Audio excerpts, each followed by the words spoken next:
Hello and good morning, everyone. Welcome to another action-packed episode of Breakfast with Boom. I'm your host, MrBooMStickXL, and if you tuned into this show for the best and most positive opinions on gaming, then you're in for a real treat and you tuned into the right show.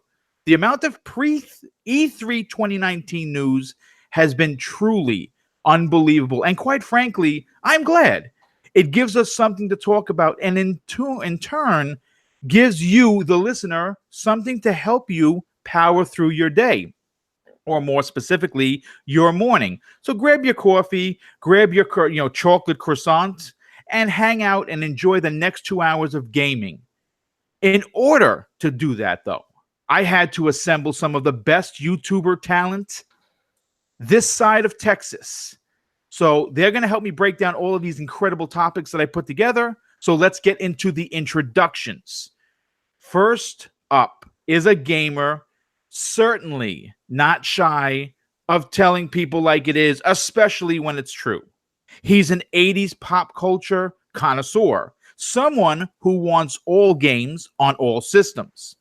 Xbox Pass ambassador, leader of the secret organization known as the Sesh Empire, and official panel member of Xbox Nation for now.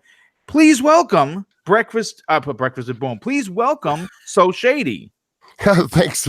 Thanks. I can go by Breakfast with Boom today if you'd rather. That's fine with me. But yeah, some call me So Shady. I am back once again. It's Friday morning. It's early, but that's good. I'm excited to be here. Spring sale just happened. I had to pick myself up. Metro Exodus on sale. I am hyped to be getting into that bad boy now. I've waited too long. So I'm excited for that. I'm excited for these topics, man. E3's coming soon. Leaks are starting to happen. Lots to talk about. Let's do it.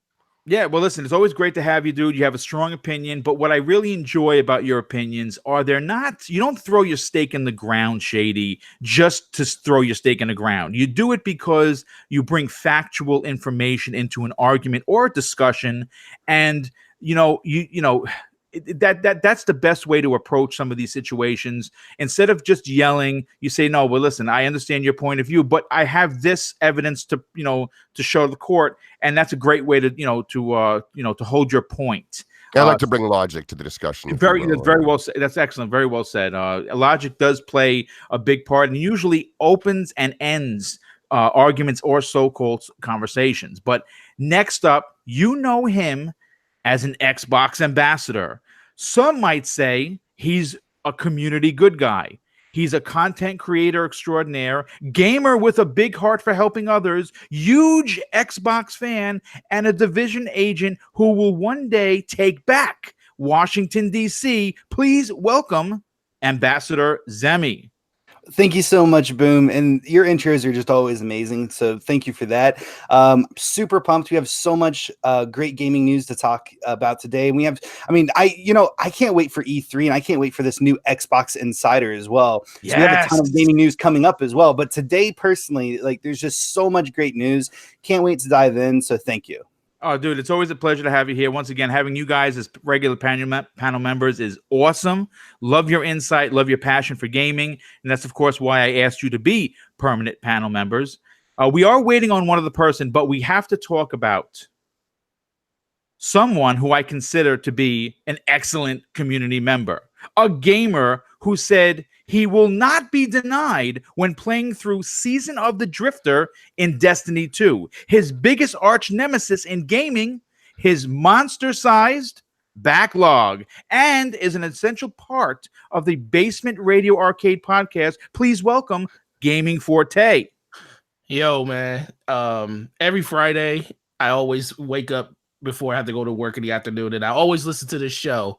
And anytime you hit me up and say, bro, I know it's last minute, is it possible you could jump on? I always, even if I can't do it, it always hurts my soul not to jump on the show with you. So the fact that I was able to do it this week, it was a pleasure. And competition is good, man. You Incognito, y'all going neck and neck right now with these intros. You have become second to none when it comes to it. So I am truly blessed to be a part of the show once again. Well, first of all, thank you for being here. That's extremely kind of you to say. I love having you on the show. Cognito and I, very good friends. I talked to him actually on the phone yesterday. We, going over a few things. I learned from him, watching him being on his show. And when I was on episode 73, when I kind of really just, revealed my whole backstory. And of course, episode 100, I saw the way he introduced people, and the whole point of it is this is my show, yes, but at the same time, people do come to listen to me, but that's not what I want to do. I want to put people that are on this panel, including regular panel members, in the limelight that they deserve, and that's why I do these intros, and that's how I actually learned from watching and listening to Cognito of the Iron Lords podcast, because his intros are so unique and they're so personal. So that's why, I know that you some people might say, oh, Boom, you were stalking, him, because I know I saw you on Twitter. You put up the video where you said, "I will not be denied." So I saw that last night. I'm like, I could put that into the intro. And that's how I come up with these. I actually go into your histories and like, you know what, let's talk about what they're talking about. And that's how I make them special. So I'm glad that you enjoyed it. But you know what? We are waiting on Hyena Den, who will be here momentarily, from what I understand. But let's get into the first topic, and it's a beefy one. It's been talked about for quite a while, since actually the Game Awards of last year. The Epic Store versus Steam has been a very hot topic, and there's a ton of questions that need to be answered. Obviously the Epic Store made a huge splash during, of course, what I talked about, the Gaming Awards towards the end of 2018, and it doesn't look like they're slowing down. Now, before we get into the how busy they've been, I kind of want to read some quotes from the CEO on the matter. This is what he had to say, and it's very interesting. For the past 5 years, we've been building tools enabling Epic to bring our games directly to players. The company, and this is the company wrote in a blog post. We built the Epic Games launcher on PC and Mac featuring Fortnite and the Unreal Engine. We built a worldwide digital commerce ecosystem supporting dozens of payment methods, and we gained great economies of scale thanks to Fortnite's growth. They also continue in the statement. Fair economics was the foundation of this new direction for the company. According to Epic Games, the main principles that drove it to create this store are to have a direct relationship with players. And obviously, that's important. But at the end of the day, it's the developers and the publishers that they want to entice to come in. And you say, how are they going to do that? Well, as it stands, as of today's show, Steam, as we know, charges 30% across the board. Whether you're a 6-man team or a 650-man team, it doesn't matter. It's 30%. Whereas the Epic Store is only charging 12%. Now, that's a huge difference. And on many levels. If you take a smaller developer, let's say you take a small developing team of 15 people, right? They are definitely doing things to cut costs to keep the lights on. That's what happens with the mom and pop small businesses. That's what happens with the indie developers. So whatever monies that they get from the sale of their game, they're going to need to continue to fund that game or even fund future titles. So every dollar really does count. And then when you look to the big Ubisofts, the big Activisions, right, all the big companies, if a game sells 6 million copies in the first 6 months, and it's on Steam, that's a lot of money that's going to Steam for simply being on Steam. So I mean, listen, I think it's a no-brainer. Now, as we know, there's been a real ton of titles that have moved over. Metro Exodus being a big one. The Division recently. Borderlands 3 was just announced, and now we're hearing rumors that the end of all games in Rockstar's Red Dead Redemption 2 is possibly going. Look, the question, I mean, I'm not going to spend an hour on this topic because a lot of people have talked about it. I personally haven't. That's why I brought it up on today's show. The Red Dead Redemption 2 thing, man, Shady, I want to go to you first on this. How does Steam stop the bleeding, and why are they being so, head in the sand about the 30 versus 12? I think it's because they're addicted to that money, man. It's not easy for Okay. them to just turn off like 17% profit. Like, I think that's really a big reason why. Yeah, It's difficult. They had almost a virtual monopoly for the better part of a decade on PC gaming, sitting at 30%. What they're taking, like when you go and look at how much money they may have made from, what do you call it there? PUBG. That game sold like 60 million copies or something outrageous, and they're taking 30%. Like, that's in the tens of millions of dollars just to have a storefront. And like, Steam has improved. It didn't start the way it is now. It has gotten better over the years and added many, many features that currently the Epic Store is missing. Like, the Epic Store is rather Spartan in its feature set in comparison. Yes, for sure. But I have also heard that anything outside of the Steam store can be like loaded into the Steam launcher, and you can play it through there or launch it through there and take advantage of all their options and stuff. So I think they're unwilling to lower the cost, because once it's lowered, it's really difficult to get it back up. So because Epic is still new, and I mean, they're growing, undeniably, Epic is doing some work here, but they're still the small guy in the big water here. It's still Steam number one.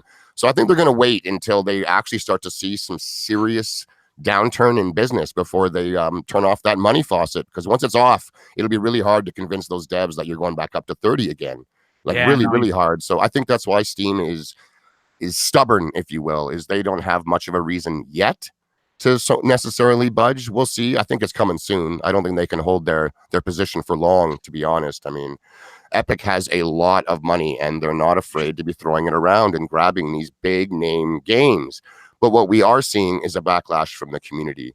So it might not work in Epic's favor as well as they're hoping. Yes, you're right about that. Like, backlash isn't good, and having negative stuff constantly talked about your product isn't good either. I mean, Metro sold way more than the previous Metros, and it was exclusive onto Epic Store. And I recall people being like they were going to boycott the game for that, and it obviously didn't work. I mean, it sold more, but that being said, gaming has gotten way bigger in the last 10 years since those other Metro games came out on the 360 era, and that explains a lot of it. I think it's just gaming is way bigger, prices are better. Not everyone cares that they have to have a different launcher at the end of the day, but I think it'd be nice to see Steam start to react sooner as opposed to later. It would also be nice to see Epic up its game on its option set, its security features, things like that people have concerns over, because giving the devs more money is nice at the end of the day. Of course it is. We're talking about something like, it's like another 17% that goes to the devs because of the way that the profit sharing works on Epic. I believe it is. Yeah, it's a significant amount of money, dude. It is. That's a lot of money. So what I would like to see is maybe even cut that in half, and you give like 8% extra to the devs, and then cut the price of the game by 8% for the customers. So the customers actually get to see a bonus as well, especially because right now, as I said, the Epic Store is missing features that the competition has.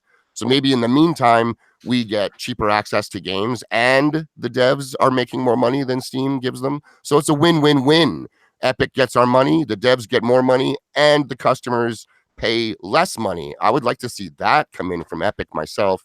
As far as Steam goes, I think they're going to be stubborn for a while, but they are going to have to change if this pattern from Epic continues. I think. Yeah, no, I agree. I mean, like I said, this story's been talked about, but with the Red Dead Redemption 2 announcement, again, it's a rumor, folks. I don't think Rockstar's officially come out and said anything. But it looks. Listen, I put it to this way: for Steam not to have it, there's no doubt that Epic paid some serious coin. That game is going to sell like gangbusters on the PC. It'd be huge. It would be huge. I mean, they didn't get Red Dead before, and to have the new one perhaps come, oh my God, it would be gigantic. And I don't think there's going to be anyone boycotting Red Dead. No, dude, they may say it, but they may say it publicly, but privately, their $60 is going down on this game. That's right. And then real quick, like I've made my opinions very obvious for a long time on what I think of exclusives. I'm not a fan of exclusives. No, we know. Yes, you have. It's exclusives on console, and that's because there is a barrier to entry on console that costs hundreds of dollars. Whereas on the PC here, If you have to go to the Epic Store, they're not asking you to buy another PC to play those games on the from the Epic Store. So it's totally different. That is the epitome of business. What Epic is doing is grabbing up exclusive content, but the Epic Store still works on any device that the Steam Store works on. You don't need to go and buy a whole new rig. Whereas if I want a different exclusive that's not available to me on my Xbox, I do need to go and spend hundreds of dollars first to get the console. I don't want the console, I want the games. This was probably going to be the last gen that I buy multiple consoles for a few exclusives myself. I just don't think it's worth it to me anymore. If anything, I'll wait till the end of the gen and buy everything cheap because I mean, I just can't do it anymore. I don't like it. But as far as exclusives in the Epic versus Steam, I think it's fine. It's just business. They're not asking you to buy anything else to play these games, whereas consoles they do, and that's right. Why well, the launcher like is free too. That's right. You don't have to pay for the launcher. It's exactly, just a matter of clicking a mouse, but clicking the mouse and saying launch Steam, launch this one. And I've heard some people use the excuse, well, it's the achievements. Steam has achievements. I've heard from so many PC gamers they can give a flying shit about the achievements on Steam. A lot don't, but some do. Like I know, and I feel for those guys. If they're into that ecosystem of achievements on Steam, it would be a bummer to go and have to buy the game that you're looking forward to and not have them. Like I feel it when I play Mario on the Switch. I'm like, man, it'd be nice if there was achievements. It's not a make or break for me, but it is something that I do notice and feel.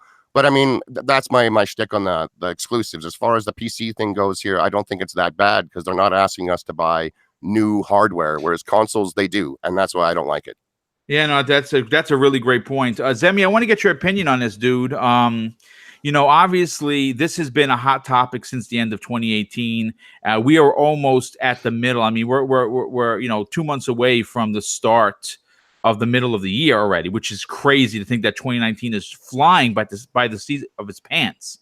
And as many good games as we had this year, it seems like especially the big time AAA games seem to be skipping Steam altogether. It is pissing off the PC fan base, but I think they're starting to understand what it means to have exclusives and not to be able to play a game. And we, as console gamers, we've experienced this basically our whole lives, right? If you own a TurboGrafx 16, I could play Bonk, or I could play something there that I couldn't play on the Super Nintendo.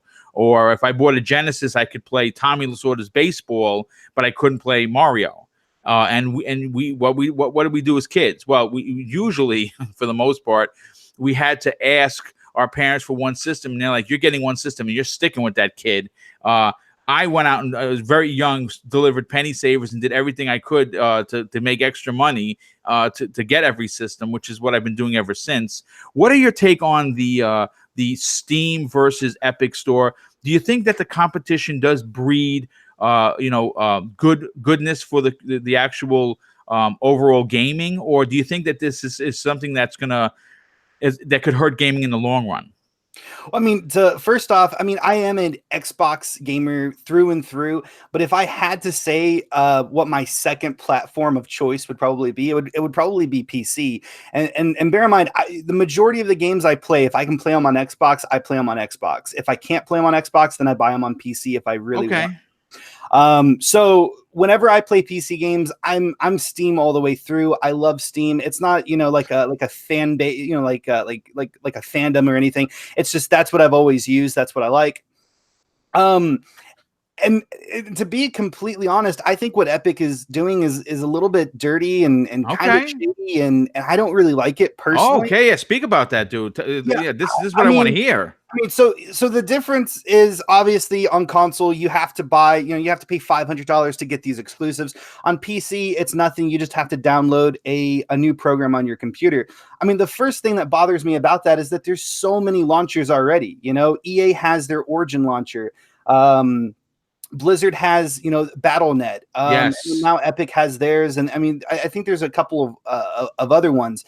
And you're right. It's not anything to download. It's easy. It's quick. The only problem I have with it is a lot of these programs like to like to launch up on their own, like to every time you turn on your computer, they like to just pre-launch onto your computer, and then you have to go and shut them down, or you have to figure out how to turn them off, and it's always complicated. That's So a I don't setting, really, right? Sometimes you can yeah, be it's a like, setting, don't do that. but it's kind of hidden away. Startup settings. Yeah, so I don't really like that personally, but that's not the real issue with me. The real issue is that a lot of these games were announced that they were going to be coming to Steam, and Epic went to these developers, had them come over to the Epic store, and now all these games that were originally and advertised for coming out to Steam are now going to come to Steam a year later or 6 months later. So I think they've said they're going to stop that. The backlash is like, we're not going to go after games that have been announced to come out on Steam. We're not going to buy out. I see what you're saying. Yeah, once it's been the cat's out of the bag, they're not chasing it around the parking lot to put it back in. That's right. they've been doing that and successfully doing that, right? Like it's coming to Steam, and then all of a sudden it isn't, and they've gotten their fingers bit a bunch of times now. So they've come out and said they won't do that anymore. Is they're not going to chase those games that have been announced and confirmed for a Steam release, but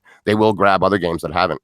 Yeah, but they did come out and say that they said they won't go in to seek these games out, but they did say they're not going to turn down a game that says, hey, we want to come to your platform and not Steam. Yes.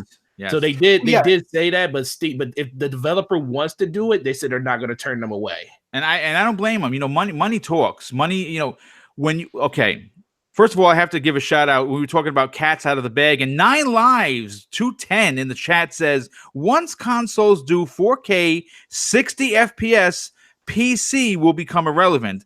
I don't know if it's ever going to become irrelevant per se. But because eventually, the PC is going to be able to do 4K 120. Let's just say again, we're 20 years away from that. I'm just saying that it is possible. I hear what you're saying. Most people, listen, I put it to this way: I'm not a PC guy. I never have been. I had a gaming laptop and an Alienware that I wound up giving to my brother Neo Mental because I didn't use it. So I run this whole show and all of my stuff off of a Surface Pro 4. So I'm not gaming. Even if I had a monster rig, I would not game on PC. I like sitting on my nice, comfortable leather couch in front of my 4K 65-inch TV with HDR, and it's happy, joy all the time. Some people, again, if you're a PC guy or gal, great. That's awesome. I just want to pop a disc in or press the A button or the X button on my PlayStation 4 and start the game. I don't want to have to talk about driver settings and the controller's not working and something's hicking up. I don't want any of that crap. I just want to. I basically want to plug and play is what I want to do. I almost think just the mod community alone will keep PC gaming going. Oh, for sure. The mod community is just with the talent in that community is the talent for years. Just years and years and years. Forte, I want to get your opinion on this because I know you're very opinionated when it comes to this. Obviously, you work for GameStop, so you obviously see the comings and goings of what goes on with the business. When you look at 18%, when you say 18%, you're not saying 8%. I can understand an 8% being, 8%, not so much. When you say one launcher is charging devs across the board 30, and the new cat on the block is charging 12, 18% is such a big difference. It is. So let's take that even a step further. 18% is $10 on a $60 game. Just imagine getting $10 back that you normally wouldn't get. Yep. Just because you put on it on a different launcher. And then add on top of that, the 5% that you would have had to give Epic for using the Unreal Engine that you won't have to pay them now because you're on their platform. So you essentially just gave yourself back a heaping ton of money, and I don't blame developers for making that a decision that they're actually doing. For me, ultimately, when it comes down to is I don't really care where games are. I mean, just like when it comes to systems, I just play the games wherever they're available. You don't really hear this type of if 2K had their own launcher, people wouldn't be complaining like they're complaining now. It's just the fact that Epic is doing it because everybody understands that 2K owns the IP. If they want to make their own launcher, put all their games underneath it, that's fine. Ubisoft did it. Origin did it. And now the thing is, Epic, the one thing people ain't realizing is Epic has the one thing that a lot of other companies don't have. They have money. So with them being a brand new company to this space, the only way they know they can actually affect change and want to actually challenge Steam is by throwing that money around. Money speaks more than anything else in this industry, and if you have an abundance of it, you're gonna attract a lot of people. Microsoft did the same thing during the Xbox 360 era. All those third-party exclusives we got, Microsoft was paying out of the butthole to actually get those games exclusive to our platform. And guess what? We had one of the best generations in gaming for Xbox just because of that, and not so much during the 8th gen because Microsoft strayed away from that. We lost a lot of third-party support.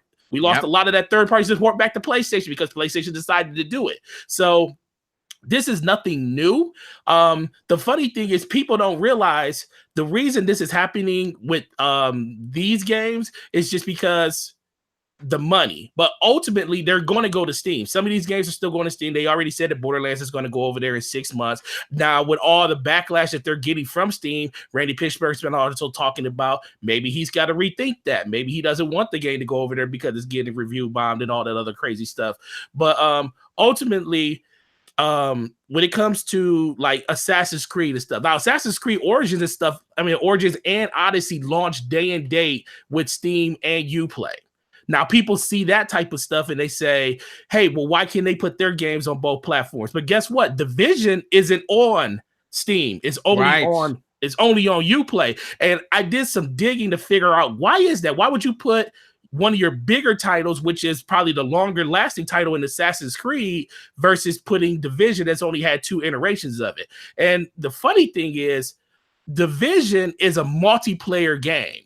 They know that they can get traction with that game on their launcher by itself, because that game is a game that if you want to get in on it, you have to buy through their launcher. You play it with your friends. They can get a lot of engagement through their launcher like that. Compared to Origins and Odyssey, they're one-hit wonders. Once you play those games and you beat them, they're done. You don't have to go back to them. You don't have to do anything with it. So they want to have that game put out in more areas so they can cover more of the consumer base, because it is just a single-player game. We all know multiplayer games sell more than single-player games, and that's why they want these single-player games to be in more places like that. So that's the reason they did that, and I was like, okay, that's really, really interesting. So Red Dead Redemption, the big elephant in the room, I believe it is going to go to the Epic launcher, because if they sell 50 million of it, I can imagine how much money they're going to make off it. It may not be a year exclusive. It may not be a 6-month exclusive. It may only be a 3-month or a 1-month exclusive.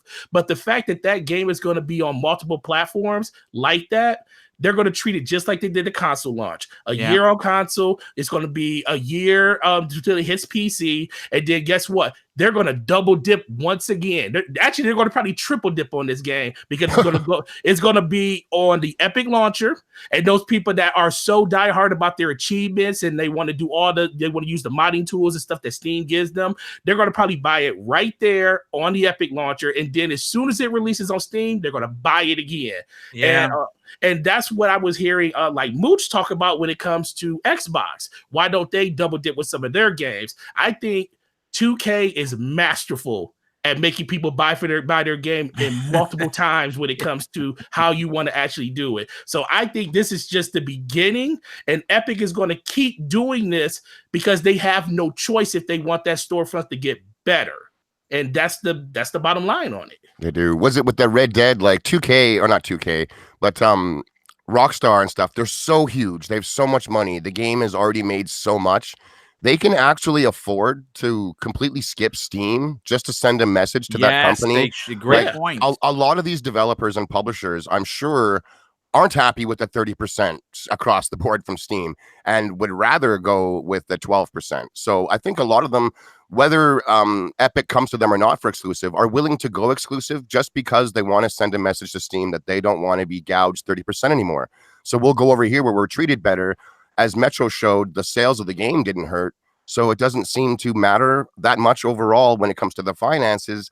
And I think that a lot of these developers are going to try and make an example that way as well. So we have Epic trying to get exclusives, as well as the devs and publishers actually wanting to play ball, because they want the more money and they want Steam to change. So I think we could see that as well, a little bit of both working together instead of just one pursuing the other. Well, you know what the thing with Steam is, even like Steam does have a policy, if your game sells a crap ton, you do get a higher cut of the pie. But guess what? The higher cut of the pie is still only 20%. You only still get Steam still gets 20% of it. Well, so, I just did the math. Let's say, for instance, that they only sold 1 million copies at $60 per copy, right? Which is 60 million copies. Not a mathematician, folks.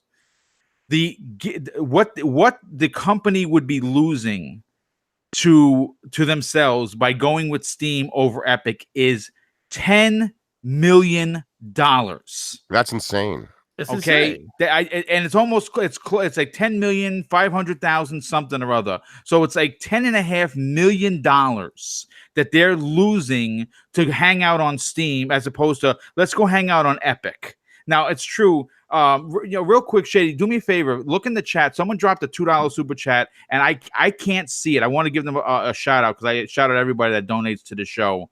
For some reason, my chat gets cut off.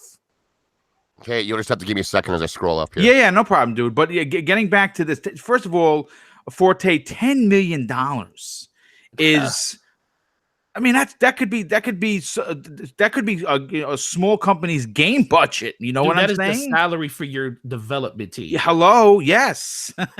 we talk about developers being overworked and stuff. Think about this: $10 million. That's nothing to sneeze at. But think about games like Borderlands. How much did Epic had to give Gearbox to make this happen? So on top of the $10 million, or well, for that game even more, because it's going to sell way more than 1 million copies on Epic. Think about how much they got up front for them to make this change. You know, the people that you got to think. It's going to be very aggressive in the beginning. And I think that's what the biggest problem people have. You know, they came in, they got real destructive when it came to just throwing their money around. And the one thing people don't like is people showing off. That's what Epic is doing right now. They're showing off, saying, we're the big boys on the block. We're throwing our weight around, and we're going to show you why we can do that. And they're throwing this money around. So it's going to be real disruptive in the beginning. And then ultimately, it will find a center ground as more games start going over there, and you start seeing it really just equalize out. But right now, you're going to see really big games go over there until, you know, Steam actually does something about it. And like Shady said, Steam doesn't feel any hurt from this right now because their platform is so massive. But give it like a year. Wait till that financial report for 2019 comes out and they see how good Epic did versus how good Steam did. Now, Steam might still be fine when it comes to the overall growth of the platform, but when they see how much money Epic did make on the back end, giving up even less of a share than they normally do, that's when you'll see Steam make a difference. And then that's when you see this whole thing just come full circle.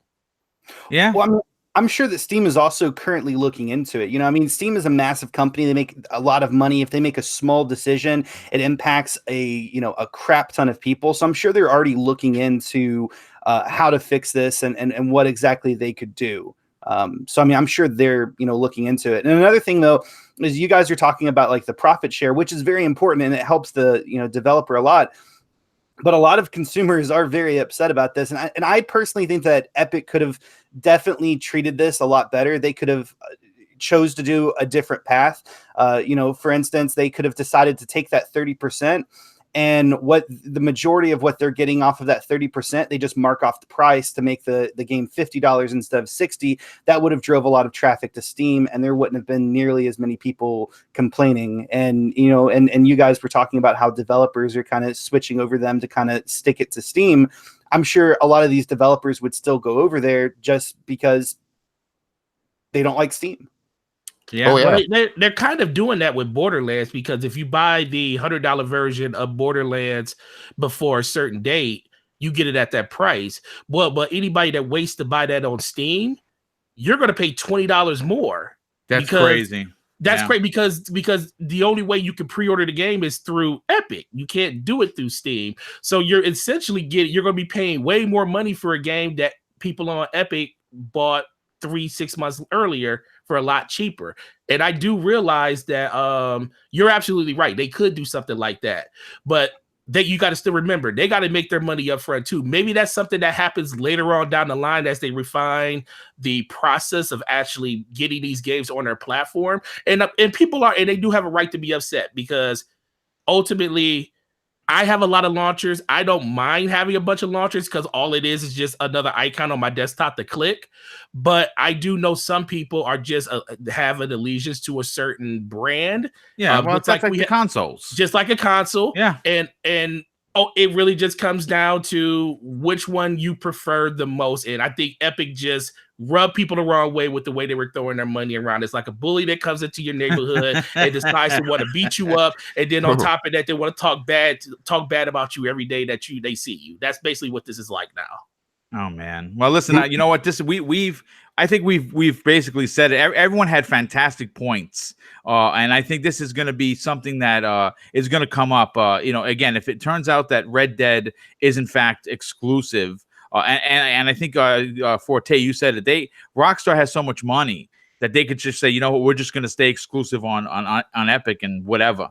And I think more money, and they make more money. Yeah, because obviously the profit, margin is going to be higher on Epic as opposed to Steam. But let's move on to the next topic. But before I do, Shady, were you able to find that info?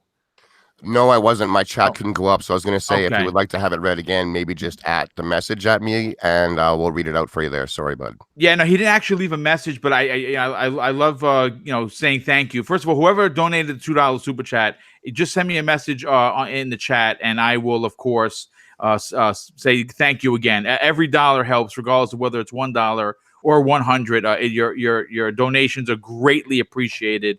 But you know what? Let's move on to the next topic, guys. Reportedly, Watch Dogs 3 will indeed take place in London, and I'm stoked that we're getting a Watch Dogs 3, but more importantly, it's going to be in London. In a story that I pulled from PlayStation Lifestyle, this is what they had to say. For over 2 years, speculation has suggested that Watch Dogs 3 will take the series to London, England. Fans drew conclusions on this hint based on Watch Dogs 2 DLC, which featured the following coordinates. Now, this is crazy.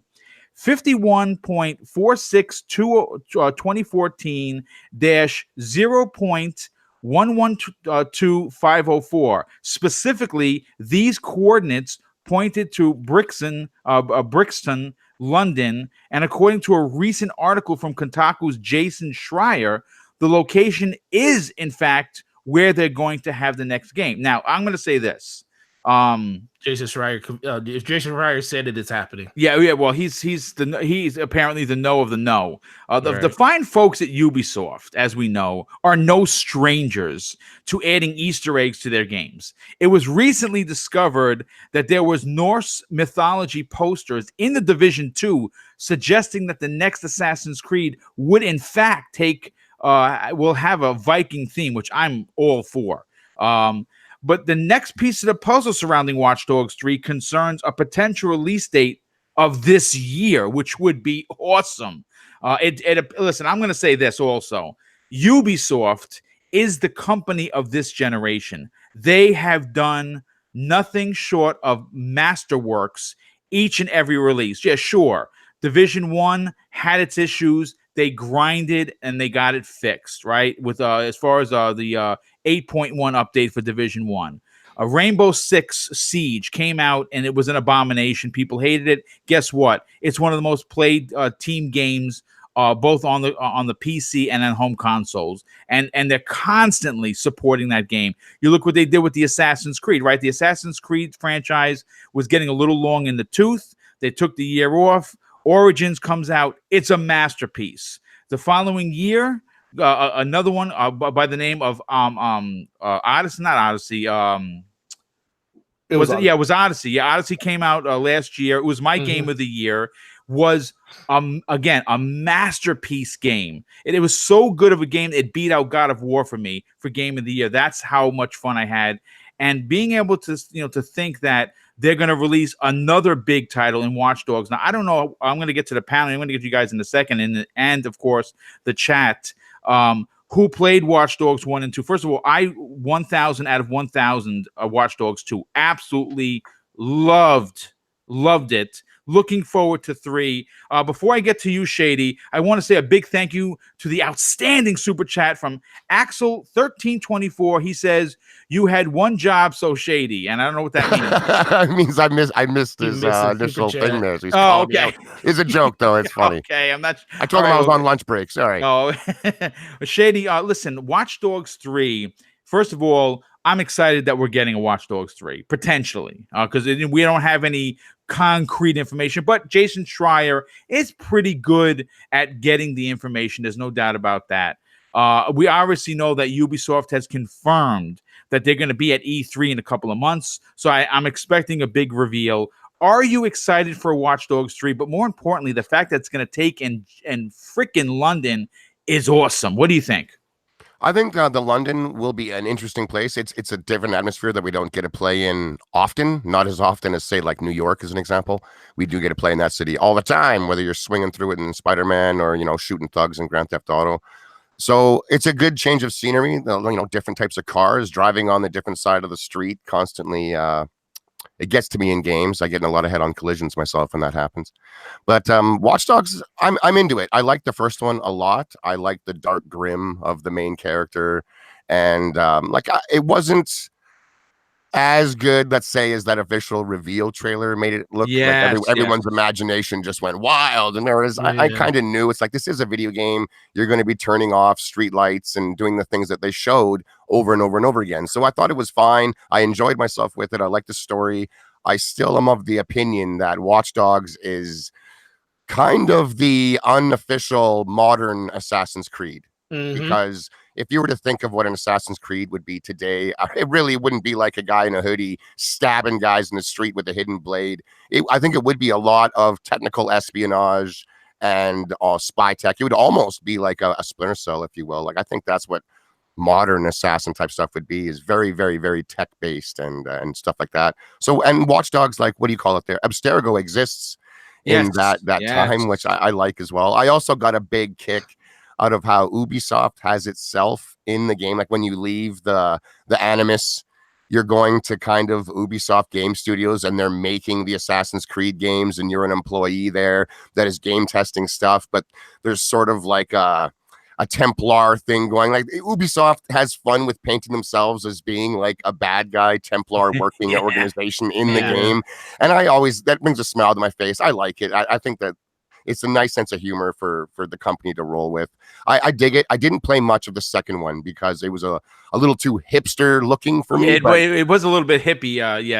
But I've heard that the gameplay and the options that it gives you are just fantastic, and that they improved on the first one so much. And there's actually cooperative parts of the game you can that play, is correct. I'm like, oh, sweet.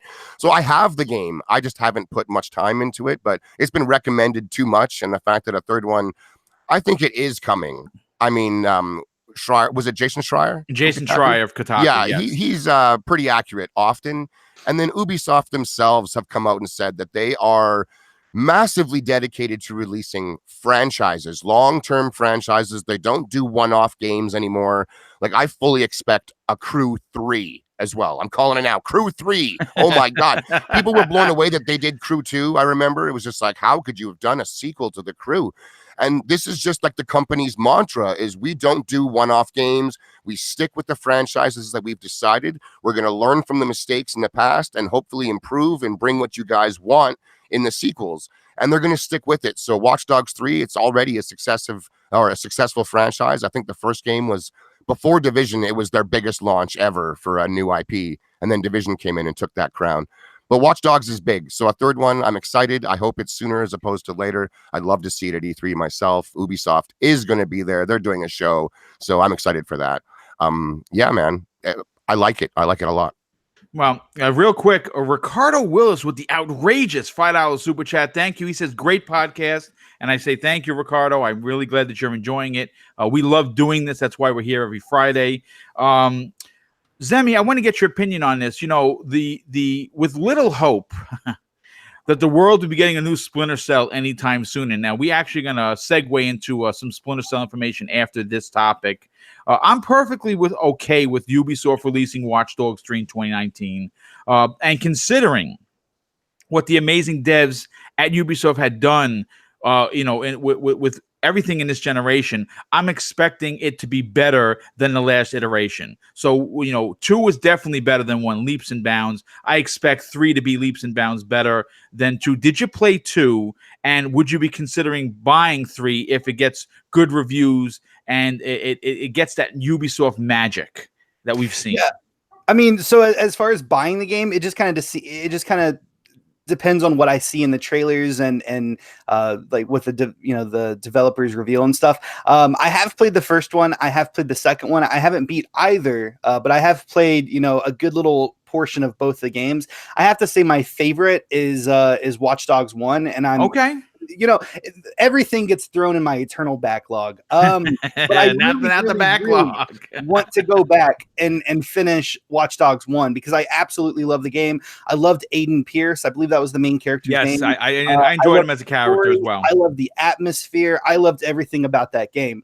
The gameplay obviously could have been a little bit better, and that's what Watch Dogs 2 did really, really well was the gameplay and expanding it out. And also, I think whenever you cause enough mayhem in the world in Watch Dogs 2, like they actually bring a real player into your game to try to kill you, which I think is just absolutely fantastic. And it's so innovative. And I wish I would have thought of that. It was fun in Watch Dogs 1, that mode you just brought up there. It was really fun. So I think for Watch Dogs 3, what I would personally really, really like is I would like them to take the atmosphere, the story, the strong characters that I really, really love and put that into Watch Dogs 3 and then take the gameplay from Watch Dogs 2 and add that to the game. And I think the game would be nearly perfect. I'm super pumped for it to be in London. There's so many great gaming franchises that I wish would do a game in London. I wish Grand Theft Auto would do another game in London that's not a top-down view. Yes. I think that would be fantastic. I wish Fallout would do a game in London. That's cool, dude. Yeah. So I love London as a setting for games, and it never gets used. And so I'm super pumped for that. And then I also wanted to mention how you were talking about Assassin's Creed and it being kind of like Easter egged that it's going to be like a Viking game. How amazing would it be if that game took place like in the 1800s during like the Viking invasion to England and had the map split up? Like part of the map was Norway and the other part of the map was like England, and you met all these great historical figures. I mean, that would just be fantastic. It would work because if you actually know what's up with the Vikings and the royalty of England and stuff, is the Vikings actually got in there and ended up breeding themselves in with the royalty of England. So it's like there are Viking blood on the throne, and they weren't there originally, of course. So it's a really interesting story. Like I was not into Vikings ever as a human being when I was a kid, and it wasn't until the show on History Channel.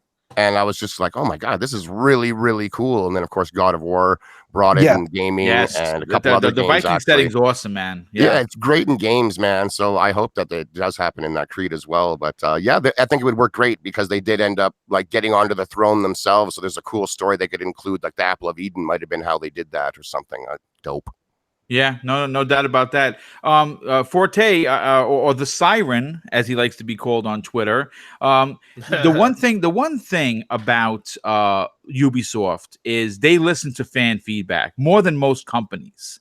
And in the Division 2, the gadgets were usually a talking point that they wanted better, because we've seen what they can do with Ghost Recon. The gadgets were always at the front of what made the older Ghost Recons great. So they added some. Division 1 had some good ones, and Division 2 upped the ante by almost doubling the amount of gadgets that you can use. And that's great. So I'm expecting the same thing from, Watch Dogs 3. What is your take on what they're going to do, and what are you expecting in London? All right. So when it comes to to this game in particular, especially when it comes to the things they need to improve on, I think that, like you said, they've done a really good job in improving the feedback that they got from the consumer base. The biggest thing I want them to do is there's still this thing called the Ubisoft plan of how they actually do their games. Like, are you talking about like the open world? Exactly. Okay. What I want them to do is go into a direction where less is more. We don't need more and more, because that's the one thing that they've been doing with some of these games. Now, Assassin's Creed has done a really good job because some of the side missions in Assassin's Creed is amazing. The one thing I want them to do in this game is do a situation where when we go into these side missions and stuff, they're meaningful. That's one thing that I love about Division 2. When you do some of these side missions in Division 2, you feel like they're story campaign missions. You're really investing in the things that they're actually talking about in the game. And that's the one thing I want them to do in something like Watch Dogs, because Watch Dogs 2 kind of fell to the wayside for me. It's mostly just because it's stuck in the backlog. The killer backlog that every gamer has. Well, this is the one thing. I am super jealous of people that are able to love a game to death, but also know how to put it down. Okay. You know, Destiny being in year 5 has royally just been destructive. Ruined your life is what you're saying. Ruined it. It ruined everything. Like, this whole generation has pretty much been ruined since 2014 when it comes to me. Now, I have made sure, now certain games have released that I made sure I put my stake down in, when it came to Halo, when it came to God of War, when it came to Spider-Man. But, you know, certain games like Assassin's Creed, I really wasn't into the very first ones, and I'm a huge person. Like, I want to be able to play from the beginning. I want to know the whole story. Okay, that makes sense. So it's like they made it a lot easier once the whole with Desmond and everything kind of changed over. And then they just went over and flipping to the Animus. So everything past Unity, you could pretty much just pick up the game and play. It's not really, you get backstory, but it's not really needed in the game. Where I did play the first Watch Dogs. I enjoyed it. I just felt like you did a lot of the same things.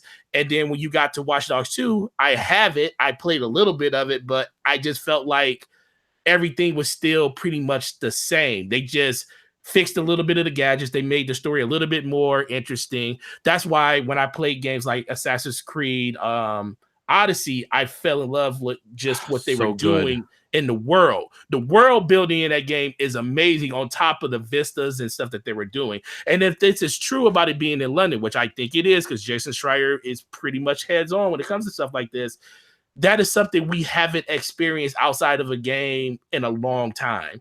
You know, I feel like that is an untapped resource. I think the history that you can learn from an area like that, especially in an in a Watch Dogs type game or Assassin's Creed, if they decide to ever go there, is something that will be very beneficial to the platform, because I think that's something we haven't seen, and that will be different enough to actually get people in. But me, less is more. I just want to see more variety when it comes to the storytelling, but I want it to be more focused, like they did when it comes to like Assassin's Creed, and like they did with Division when it came to those side missions. Yeah, well, I'm going to say this. The one thing that I really, really enjoy about Ubisoft and the developers, they know how to one-to-one craft gaming worlds to real worlds.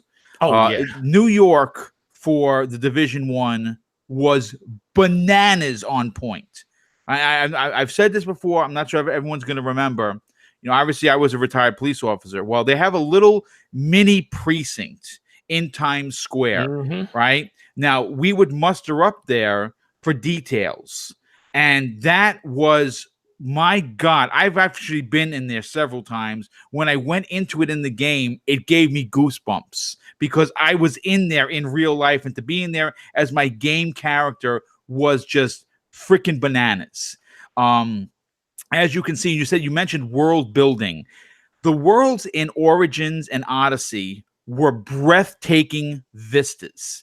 I remember going to the top of a pyramid and just looking and just seeing endless, things to see. If it's not birds flying around, it's alligators in the water. People are walking around. It's just crazy the detail that they put in. So if Watch Dogs 3 is in fact in London, it's going to be a real treat for a lot of, especially people here in the States who've never had a chance to get to London and experience all of the lore there. And like I said, because Ubisoft are the masters at crafting one-to-one, I mean, Big Ben is going to look like Big Ben. It's going to be real awesome. But you know what?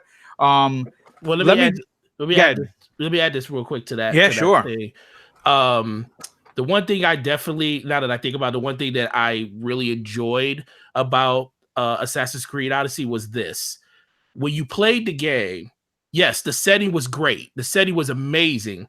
But when you played it, you felt like you were in a great game that they were telling you a story in. But then when you came across things that you would see in the world, then that's when it hits you that, wow, this is amazing what they did. This is amazing, the stuff that they put in the game. Same thing with Division. When I run around Division 2 and I'm playing the missions and stuff, I kind of forget where I'm at in the game. I forget that I'm in Washington, D.C. But when I go across certain areas of Washington, D.C., and I'll see like the Capitol building or I'll see the monument, then I'll be like, wow, I'm in Washington, D.C., and this looks freaking incredible. So the scenery of the game needs to be the backdrop of the game, but the story and the stuff you do in that game need to be very impactful to take you kind of like, take up most of your consciousness until you come across something that you've never seen in the game before.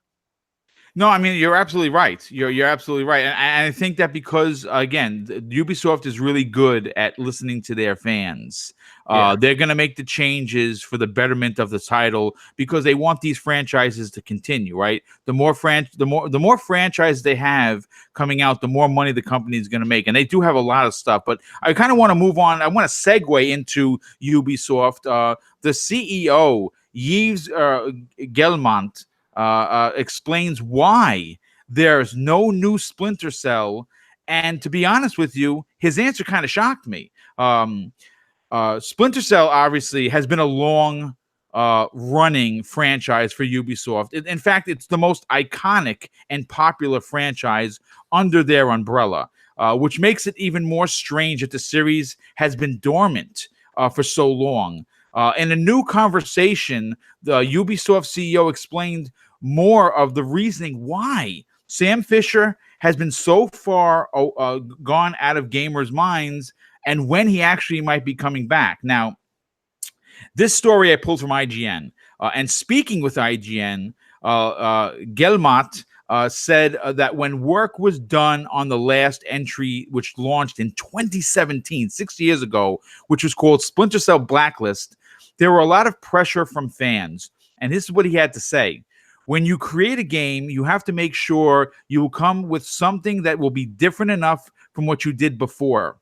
Last time we did Splinter Cell, we had lots of pressure from all the fans saying, don't change it, don't do this, don't do that. So some of the teams were more anxious to work on the brand. That's crazy that the pressure from the actual gamers makes people not want to work on the game because, of course, you want to put out a good product. However, though, it seems that things have changed over the last few years, and now a team at Ubisoft they have a team, they didn't say who it was, is dedicated to operating with the Splinter Cell license. And this is what he had to say. This is the CEO. Now there are some things and some people that are now looking at the brand, taking care of the brand. At one point, you'll see something, but I can't say more than that. Yesterday on the Xbox Factor podcast, we talked about the leaked Xbox E3.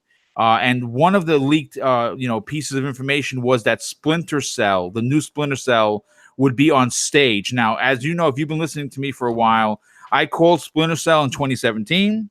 I called Splinter Cell in 2018. Wrong both times, folks. And I'm calling Splinter Cell in 2019 to go for the hat trick of being wrong because, God damn it, I like being wrong. No, I'm just Consistency. kidding. If anything, I am consistent. 1 year you'll be right. Well, I hope it's 2019. This is my question to the panel. And, of course, I'll get to you individually. And I'll start with Shady. There's zero doubt that the gaming world is ready and willing to purchase a new Splinter Cell. The question that I have for you is, do they essentially reboot the entire franchise because time has passed? So much time has passed since the proper series launch in Blacklist in 2013. And obviously, Sam Fisher's getting a little old there. He's not going to be able to you're not going to be able to crouch around a whole level. His back is going to kill him. So I don't know if you know what? Forget what I have to say. I want to hear what Shady has to say. Do you think they need to reboot the series to give us a younger Sam Fisher, or do they just continue with an older Sam Fisher, very similar to the Metal Gear series with Big Boss and obviously Snake? You know what? As a veteran of the series, it'd be awesome to see it continue. But I think that the longer some of these games go and have, like, a continued story or a number after them, this is the 6th, this is the 7th, this is the 8th, it makes it very hard for new gamers to get interested because they're thinking that they might be missing out. So I would have no problem with a reboot done right, with respect and whatnot. I wouldn't even mind if it was just a young Sam Fisher. That'd be totally fine. It would open the franchise up again for a lot of new people to come in. Like, imagine someone hasn't never seen a Marvel movie. Go find that guy. But imagine they haven't, and they're just like, "Hey, do I need to see anything before this new Marvel, this Avengers movie? People are talking about it." And you're like, "Yeah, you got to go watch 22 movies." He's just going to be like, "Oh, well, maybe I'll skip this one. I already missed the 22. Like, I think it gets to a point where it's too much for some people to get in. Anime does the same thing. My buddies, some of them are into it. And when they come across a new show that one of their other guys loves, and he's just like, yeah, you just have to watch, 200 episodes. Like, maybe not. Like, maybe not. So I think a reboot would be totally fine for this franchise. It has been a very long time since we've had one at all. So why not? And I think it would just open it up for a lot of people, a lot of new ways to tell story, and maybe even retread some of the favorite stuff from the past, tell it in a different way. I think that'd be really good. You got all this info from the IGN. Was that the interview with, I'm going to try and get my my French Canadian on here, with Yves Guillemot? Yes. Yeah, it was good. I butchered his name. I apologize. Nice, it doesn't matter to me. But I watched the interview. It was about an hour long. He's a really nice guy. Yes, he is. He's a gentleman. Him and his brothers. Yeah, him and his brothers have been, they started Ubisoft and have been doing this for so long. And he's just very passionate, it seems, and really likes to make the creative dreams of a lot of his employees kind of come true. Like, Ubisoft gets a lot of heat, and I don't think it really deserves it. They do make, quote unquote, some kind of cookie cutter games to some people, but I think they're fantastic. They push the limits. They're very detailed. They're huge open worlds. They're big, deep stories. There's a lot of adult themes throughout a lot of their games as well, which I appreciate.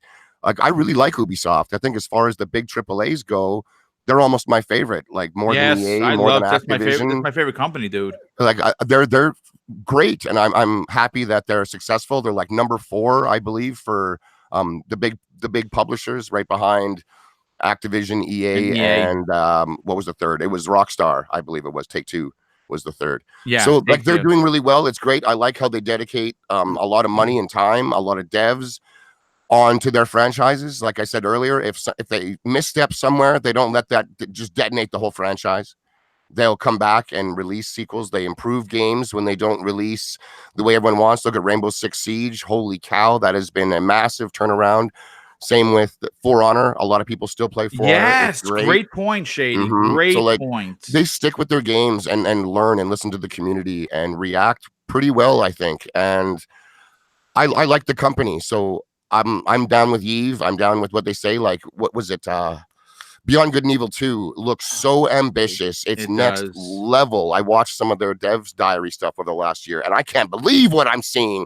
And that was a tiny franchise that has a cult following from so long ago. And for Ubisoft to pour the budget that is going to be necessary for this game to be a thing, they're pulling in so much community effort to help populate the game with, individual music and artwork and stuff. That's really cool. So I like it, man. And I would love to see Splinter Cell come back. I do think it's going to be this year. I don't think we could be hearing the rumors of Splinter Cell like we have for the years that we have and be let down like we have for this long, for there not to have been something in the works. So I'm thinking it's coming and it's going to blow our minds. Like, it's going to be almost coming, kissing next gen, maybe even next gen. So it could be like really impressive. I don't know, but I'm excited. Yeah, you know what? I'm gonna say this. First of all, Video Game Tommy in the chat said that he would enjoy an HD remaster of the first 3. I got to be honest with you. I love the first one so much that I'm hoping that we get an announcement very soon where it's backwards OG Xbox backwards compatible, where they make that game available. They give it away, or maybe games for gold for May or even for June. if you get a Splinter Cell announcement to kind of go hand in hand.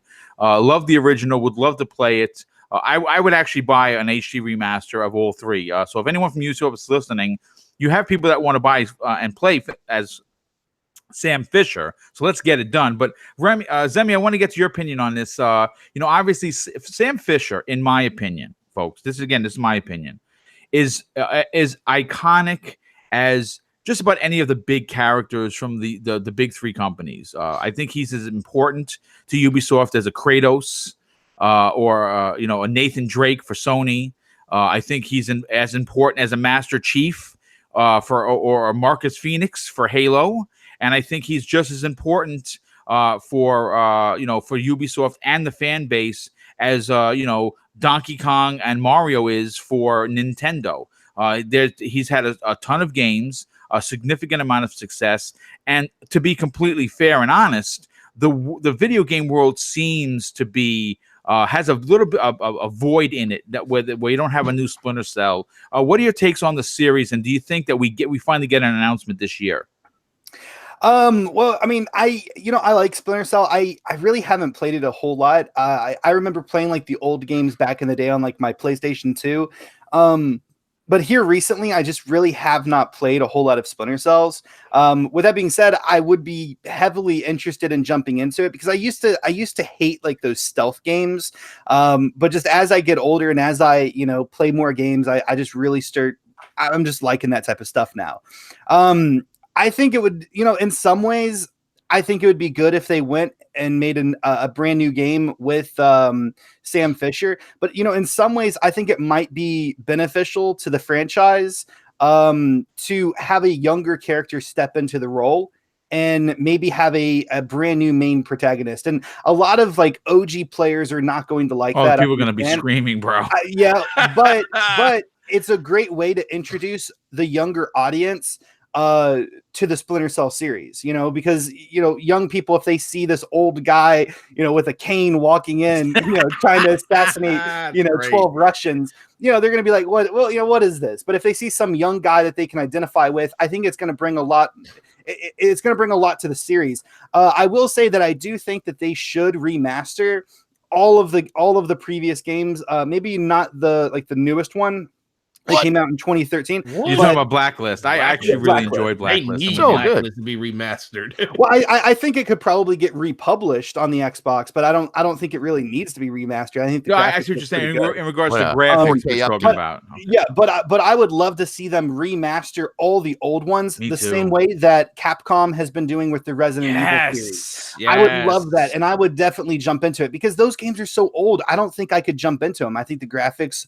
I just don't think I could do it with like the older looking graphics. So if they did release a newer game with a brand new protagonist, all the Sam Fisher fans out there, if they remaster the games, I think that they would be somewhat content.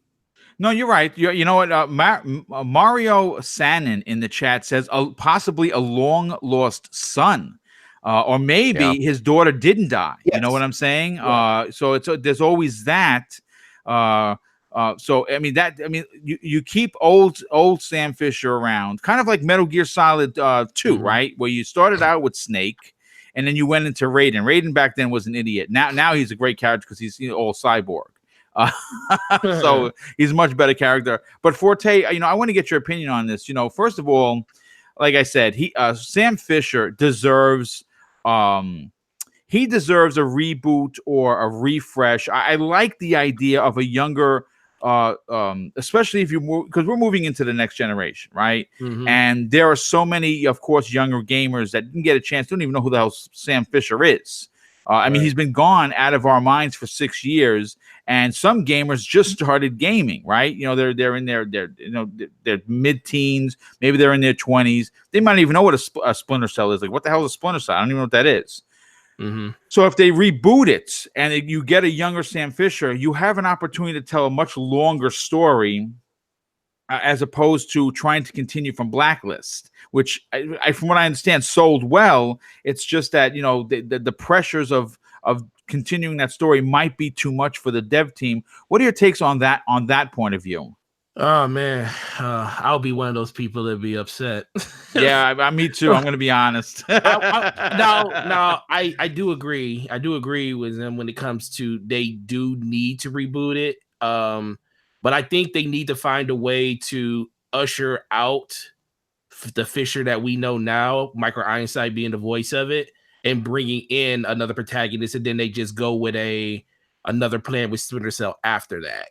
So man, it's just every time I see the goggles, like I actually went back and looked at the E3 reveal when it came out, and those goggles popped up on the screen for the Xbox during their press conference, and it just felt so good. Like I love that game so much. It was like one of the few stealth games that I actually truly enjoyed because it gave you the ability to play it how you wanted to play it. And I definitely believe that they need to revisit that again. And I know Rand has been saying the same thing for like the last 3 years. Yeah, Like, me and Rand talked about that. Yes, right. Splinter Cell's going to be here, and every time it doesn't happen, I feel for you guys because it just doesn't happen. And the biggest thing is, I think Ubisoft, the reason they have just kind of held off on it is just because they're a little gun shy on wanting to show it too early. Yeah. Because they remember what happened with Watch Dogs and the expectations that game show, and that was a brand new IP. So if you show something that people don't like on a very established planned franchise, gamers now, especially younger gamers, are very influenced by what we say and the conversation that we say about these games because they don't know nothing about it. But if they hear us saying, "Oh man, they did this, they did that, I wish they did this," they're going to be influenced by that. So I think they want to make sure that it's 100% right and ready to come out for them to do. But I do think they need to reboot it.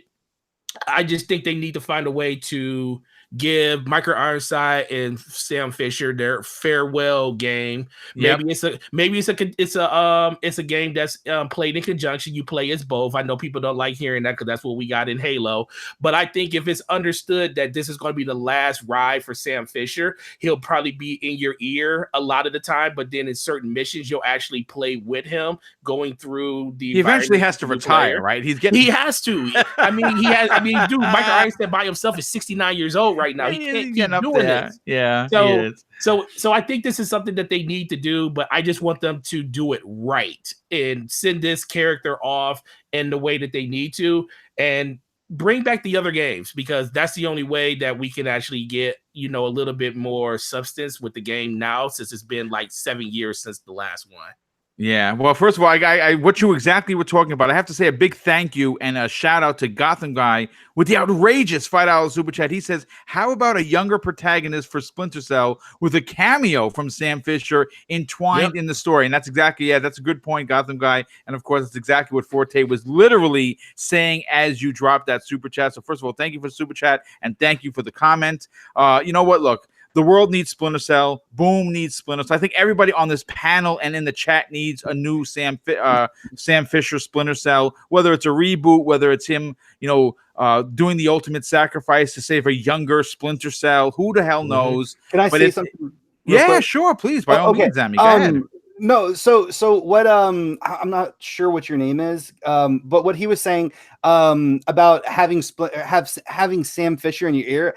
I think that sounds absolutely amazing. I mean, I could just imagine this young guy going through, he just got out of training or something. And Sam Fisher is your like liaison or something. He's in your ear. He's telling you what to do and, what's coming up. And maybe like whenever you do something bad or do something amateurish, like maybe he'll like have some funny lines, like throwing them at you. Like, yeah, that's actually a cool idea, dude. Yes. I think that's a really good way of going about it. If that's what they decided to do. Yeah. And then maybe that last mission or two, you guys team up and you actually are in the environment. I just think people just want to hear the voice. The voice was missing from the last game. Yeah, that was the one thing that a lot of people had a problem with. The voice was missing. As long as the voice is there and you have some way to actually hear that and feel it in the game, I think people will be fine.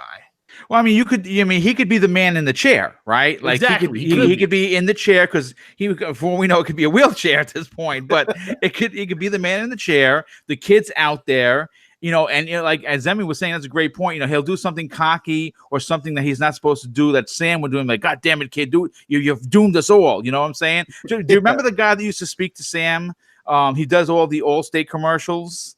He has a real deep voice. And I used to die when you would do something stupid. My God, Sam, you've killed us all. I would be dying, sitting in my seat laughing at that. That's President Palmer for me. Yes. So you can do that with the new kid, and then maybe somewhere in the middle, the kid gets caught. And they're gonna execute him. Sam's like, God damn it, I got to go into the field, And you use Sam to save the kid. And after you save the kid, he slaps him in the face and says, "Get your head right. I'm going back to sit in my chair. Finish the mission." Right. Walk out of the room with a cane. I don't know. All I know is that all I can tell you is this: I did a lot of crawling. And and crouching. If my Sam Fisher is decrepit, there's no doubt about it, because I crept around everything. I love the master of stealth. But look, Splinter Cell we're gonna get it soon enough. I think everyone, including the CEO, knows that we want it. But I want to move on to the next topic because it's a good one. Naughty Dog obviously has made some news recently. And I mean, if you are a gamer, and notice how I said that. If you're a gamer, I'm not saying you're a Sony guy or an Xbox guy. We're all gamers here, regardless of what flag you fly. Everyone's welcome in this house. And I kind of just wanted to, say that prior to we going into the topic, because there's been a lot of that nonsense going on. This house has open door policy. Everyone's welcome. Unless you're a dick, then I ask you to leave. And if that's the case, then I'm going to get so shady on you. He's 6'6", so but Naughty Dog has been making some news recently, and we know that The Last of Us 2 is coming. There's been lots of talk about it coming this year. I'm thinking more of a 2020 release with the launch of the PlayStation 5, and it's probably going to be a dual release. Obviously it's going to come out for the PlayStation 4, and the PlayStation 5 version is probably be able to play it on both systems, kind of like what you do with the Xbox. It's just going to run better on the PS5, look better, and that's expected because it's going to be more powerful hardware. But the team has really kept a tight lip on what they're doing. I pulled a story again from another another favorite website of mine, PlayStationLifestyle.com. As we know, the Last of Us 2 was first announced at PSX in 2016. And the crowd, of course, went wild. I was one of them. I enjoyed The Last of Us 1. A great story. Terrible shooting mechanics, but great story nonetheless. And it was again shown off at 2017 E3, showed off at 2018 E3. And because Naughty Dog is known to craft masterpieces, they never release a title until it's ready. And obviously, the silence that has been surrounding The Last of Us 2 has been making some PlayStation gamers, slightly nervous. And I actually don't know why. You guys are going to get an amazing game. We're going to be playing this very soon. We're just not going to probably play it in 2019, and that's okay, because guess what, folks? There's so many games to play. Your backlog is going to be even more dense now than it's ever been, simply because just look at the first 4 months of this year. It's been ridiculous. But what I want to talk about is Joshua Bethel. He's a gentleman on Twitter, and he actually asked one of the devs a question. And this is what his exact quote was.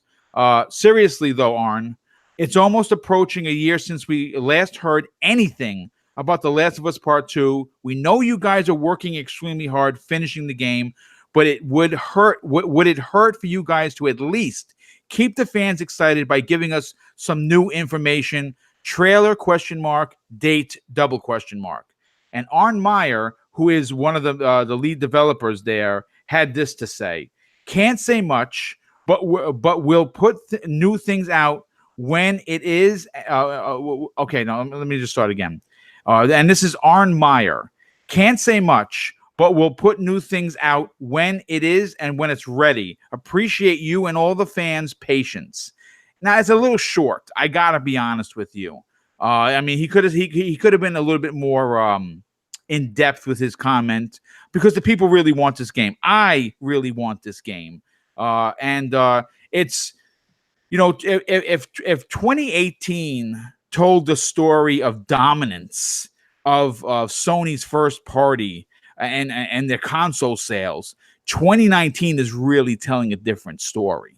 Obviously, we know that at the tail end of 2018, towards the finish line, Sony kind of ran out of gas. Right? They skipped. They canceled PSX. They skipped Gamescom. They skipped Paris Games Week. They're skipping E3 2019, which I think is a terrible mistake for the company.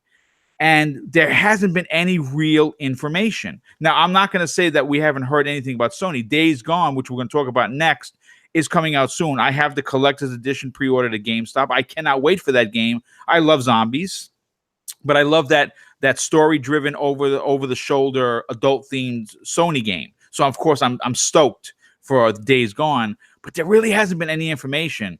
The question I have for the panel, with Sony skipping E3 2019 and no actual announcements of any big PlayStation shows, it's highly unlikely that 2019 will see the release of the super anticipated The Last of Us 2.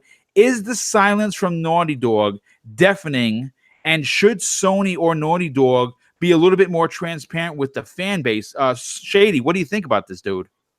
It doesn't surprise me at all. I'm gonna say whatever it's worth. I guarantee it's not coming out this year. Like, I can't make that guarantee, but there's no way. It's just not enough time. Way. There's nowhere. They're not going to announce its release date when it comes out on one of these little PlayStation experiences like they did with that VR show before. That's not the place to do something like this. This is an E3 announcement for a release of that type of game, and they're not there this year, and they're not doing their own shows this year. They're not going to have their own E3 equivalent a month later or 2 months later.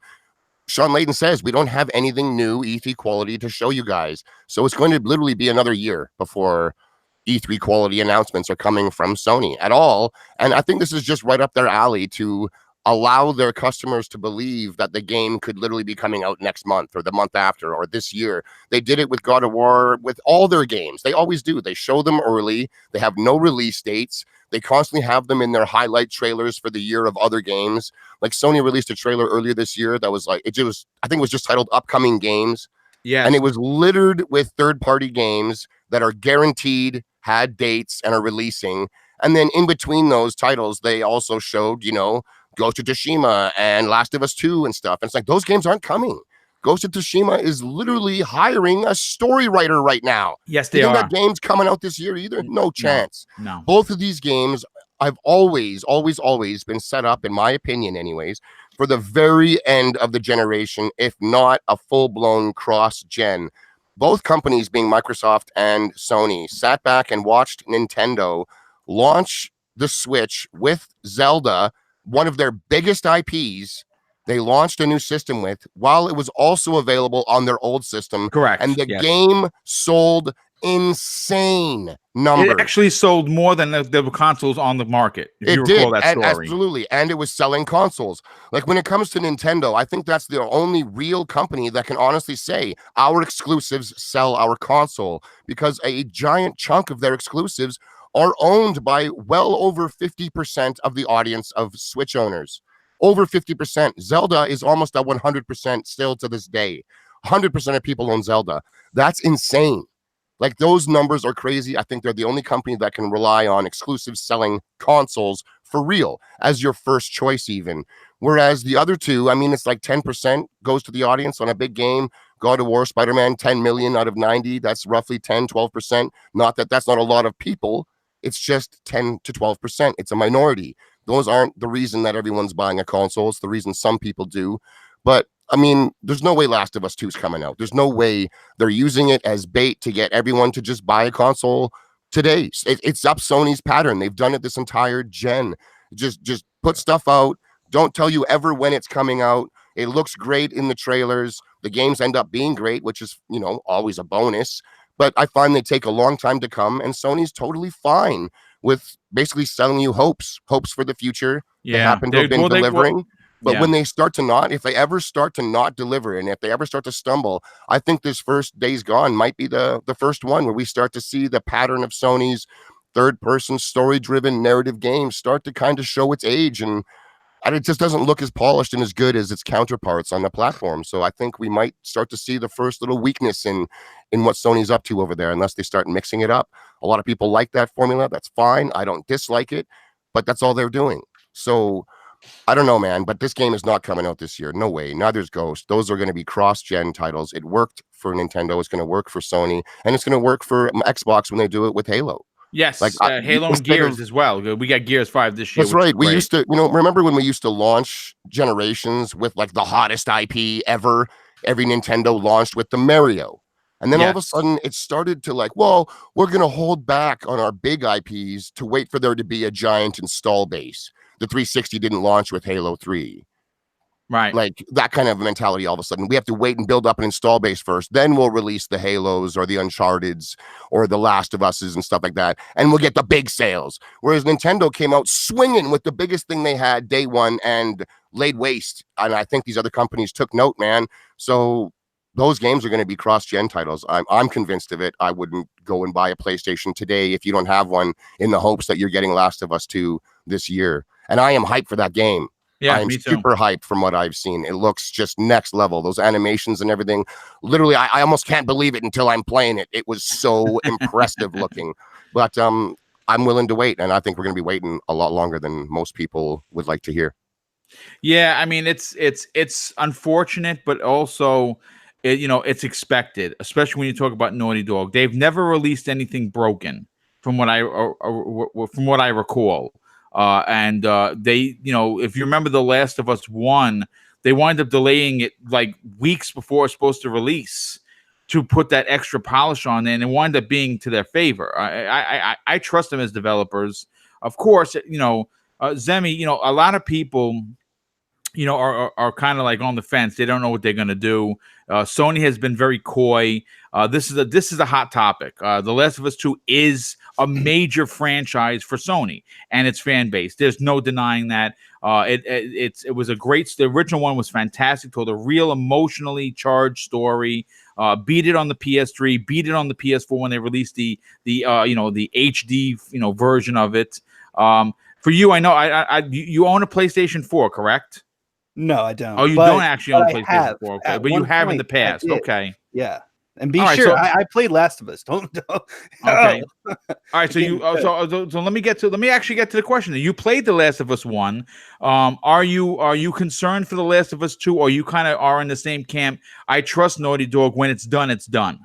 Oh, I trust Naughty Dog 110%. But okay. I'll be honest. I think the game's like almost done, if not finished. I think it's already done. I think what PlayStation is doing is they understand, like, I don't think that they're necessarily scared, but I think they are concerned because they see all these things that Xbox is posting, and they definitely want to make sure that people are going to be buying the new PlayStation that comes out. Good point. And I don't think, and I think that that's the main thing that they're going to be using The Last of Us 2 for. I think that they're probably going to launch it. They might launch it, on the PlayStation 4, and the new PlayStation 5, that everyone's expecting is going to come out in 2020.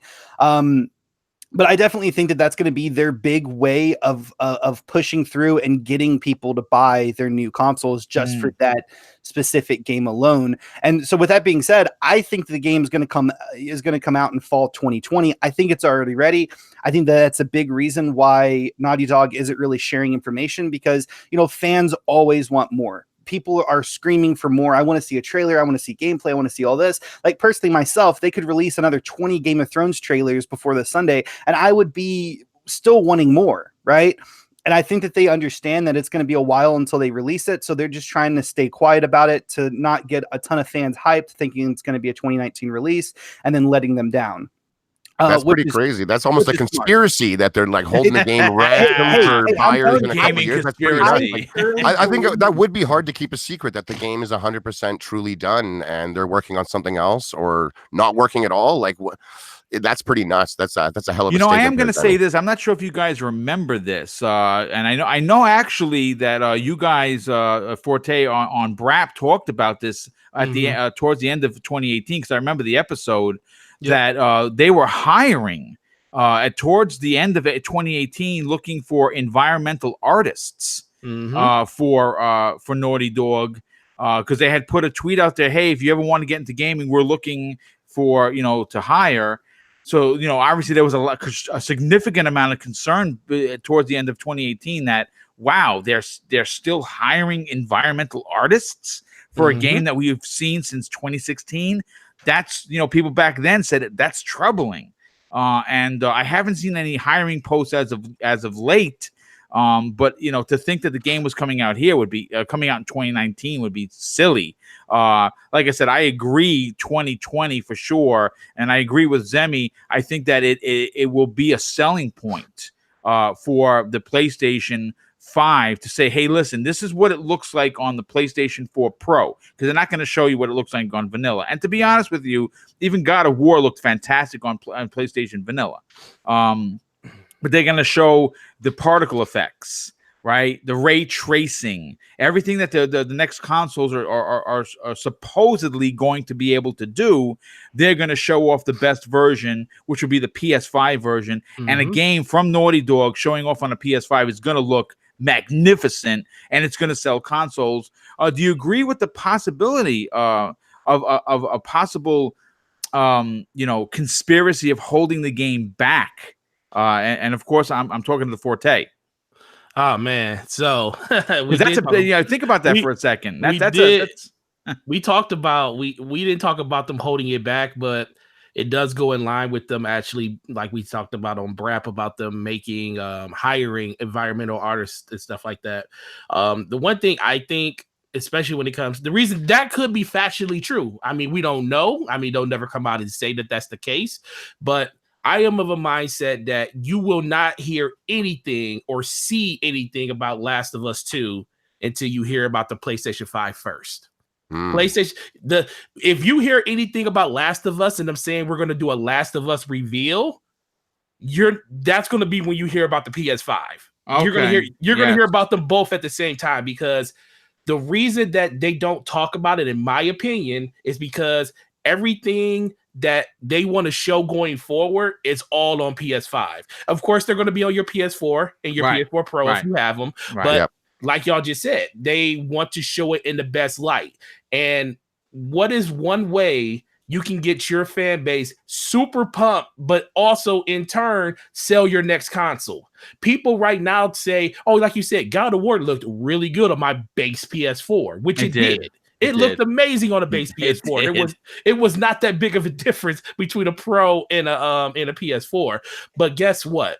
They're gonna show that PS5 version of Last of Us, the new story trailer. Melt your eyeballs. It's gonna be something so incredible that on top of them just showing the game, you're gonna be getting all types of feels from it. So I just feel like Sony is masterful at marketing their game. Right now, and this is the problem. People are upset they're not going to E3 still, and I think it's still a mistake because I feel like you should be at the trade show. Right. But we can't say that they're masterful at marketing and say that them not going to E3 isn't a good thing, because ultimately they know what they're doing. They know the plan. They already have it sat out in front of them.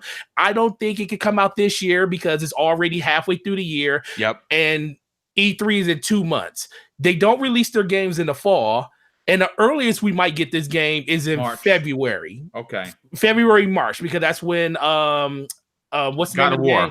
God of War came out in March. Horizon Zero Dawn came out in February. Yes. Last of Us, the first one, came out in June. It came out a week after E3 that year. Yes, it did. So I just of two minds. I think they're going to double dip with this title. They're going to release it early in the year. PS5 is going to release later in that year, and people that buy it for the PS4 will be able to, if they get PS5, they'll be able to just use it on their PS5. But I think they'll also have another release of the game in PS5 box art. They're going to repackage the game all over again, and they're going to sell it that way. So the game it may not be 100% done, but guess what? They're doing final little touches on the game. Those environmental artists that they hire, once what's the name? NVIDIA came out with their ray tracing. Yes, that came at the end of last year. Yes. So when they started talking about ray tracing, that's when they started hiring for environmental artists. Guess what? Hey, we got this architecture where we can put this in our game. So let's get some artists that actually know about ray tracing so we can make sure our game takes advantage of that. So that might be the thing that they were talking about when it comes to the environmental artists,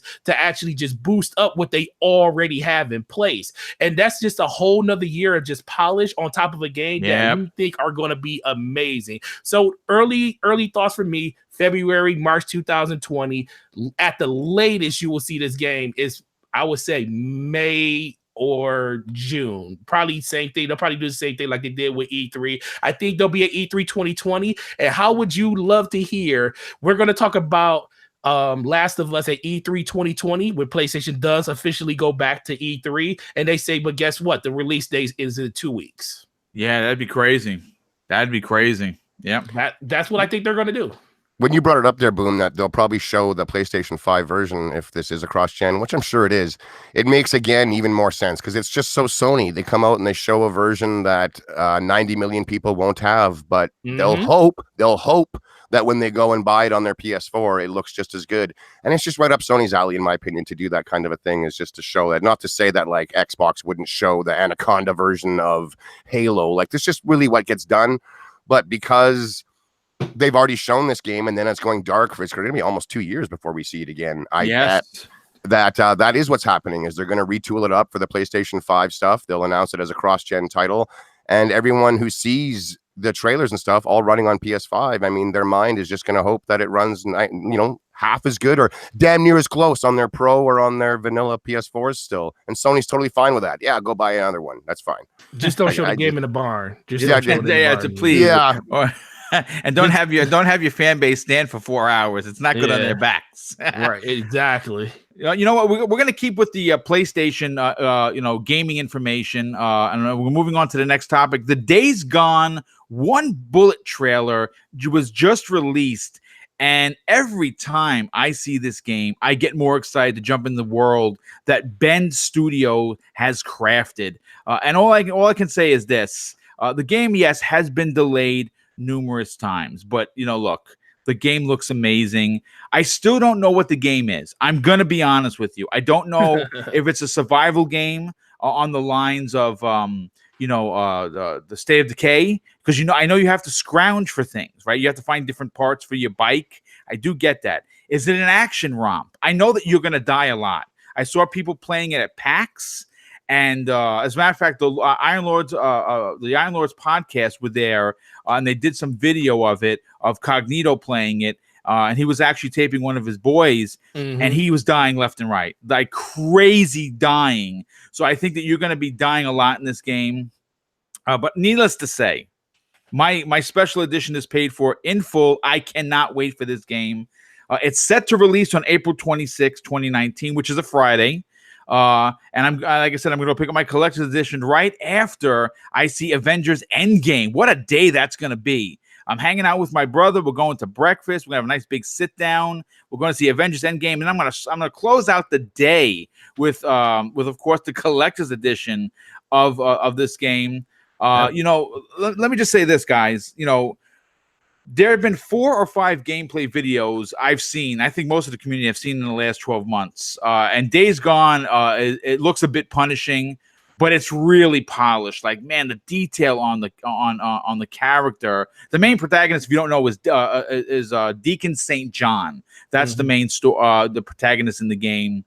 And I like the direction that the story is taking. That we're actually going to have a story. It's not going to be just mindless freakers, not zombies. I got scolded by a fan a couple of weeks ago when I said zombies. It's they're freakers. That's what they're called. So I course corrected before I get scolded again. One of the main reasons why I own a PlayStation 4, and I publicly admit this, I have a PlayStation 4 Pro. In fact, I have the God of War special edition, thanks to Mrs. BoomStick, who surprised me because she knew I really wanted it, because of the single player, story driven, graphical, intense, adult themed games. And I love them. Days Gone apparently has this in spades. I want to get the panel's temperature on this. So Shady, Are you excited for Days Gone? Did you watch the trailer? And what are your thoughts on what Ben Studios is going to be bringing to the PS4 fan base? Yeah, I've watched that new trailer, the one bullet 50-second Yes. trailer. Yeah, Yeah. I watched that. And then I've seen a lot of the gameplay over the last year and a bit that they've shown. I think the game has improved. That since originally I think it was a Gamescom or something it was being shown, and it looked a little rough around the edges. Yeah, it was a little stuttery for sure. Yeah, I think that's come along, which is nice to see. That being said, this doesn't have me fired up. I think it looks a little uninspired and generic. I right out the gate calling the zombies freakers. I don't care that they're not technically zombies, undead, whatever. Like they're zombies. Damn, they look like zombies. There's just so many. Like even The Walking Dead does it, right? Like they don't mention the word zombie ever in the show. They're like, they're they're walkers. And and every other group of people they come across has a different name for them, and then they just absorb them. Like, no, it's walkers now. Stop calling them whatever you did. They're walkers. Like I think it's silly. Like I find that superhero movies tend to do it as well. Like there's no comics in superhero movies, a lot of them, except for some of the new ones. Like DC has kind of embraced that the population knows that Batman's a thing, and we sell toys of him and we sell comics of him and stuff. Like I saw Shazam recently, and like Batman and all that stuff is merchandised within that world. So I'm just kind of like, oh, that's kind of cool, as opposed to no one ever having ever heard of Superman or a man that could fly and do all these things. It just seems like a lot of these franchises are afraid to admit where they come from. And zombies, that's for me, man. Like I like zombies, but the freakers, man, they're coming, man. Those freakers, they're gonna be coming, man. I don't want to hear that name a million times throughout the game. I think that it just looks sort of, I don't know, a little dull. I'd love to be surprised, of course. I hope the game does well and turns out to be fantastic. But I think, like I said earlier, this is the first game that I think is going to kind of start to show that Sony needs to start mixing things up a little bit and not just rely on this third-person story-driven single-player narrative. Right out the gate, if it was co-op, I would have been hyped. If I could have played this game with just one other buddy, I think it would have been a lot more appealing. I agree with you there. I think co-op would have been amazing. Yeah, it would have been really, really awesome. But I hope the game the best. I hope it does end up surprising me at the end of the day and is something stellar. But from what I've seen, I think it just looks average, especially in comparison to what Sony released for their first-party content just recently in this last year and a bit. They nailed it with Spider-Man and, Spider-Man wasn't first-party, but Spider-Man and Horizon Zero Dawn and God of War. Those were gorgeous games. They all played fantastic. So this one just looks like it's having a little bit of issues. I hope they get it together by launch, which is soon, and it's amazing. Yeah. Well, I'm super stoked for it. Zemi, I want to get your take on this. First of all, you currently don't have a PlayStation 4. From what you've seen with Ben Studio, and I think they're a talented group over there. This looks to be, it's going to be the highlight for the PlayStation community for this year. They only have one other game announced, and that's Dreams, I believe it is. I'll probably buy Dreams. I don't know how much I'm going to play it. I bought all the Little Big Planet ones. I only put a couple hours into each one, but I like the Sackboy. I actually have it sitting along with the Ellie statue that I have on my my gaming shelf. For you, from what you've seen, and whether you like zombies or you don't, would you consider rebuying a PS4 to play this game, or is this kind of like a pass for you? Yeah, no, I would definitely not buy a PS4 to play this game just because, it looks scary. So, I keep forgetting that. That's right. I forgot. Okay. So, yeah, at the end of that bullet trailer, like there's that creepy woman with like the white hair and like those teeth. And she screams like, at the top of her lungs. Oh, yeah, no. Like I was watching the trailer all the way up to the point. I was like, okay, I think I can handle that. And then I seen that lady and I was like, I couldn't handle that. So I was out.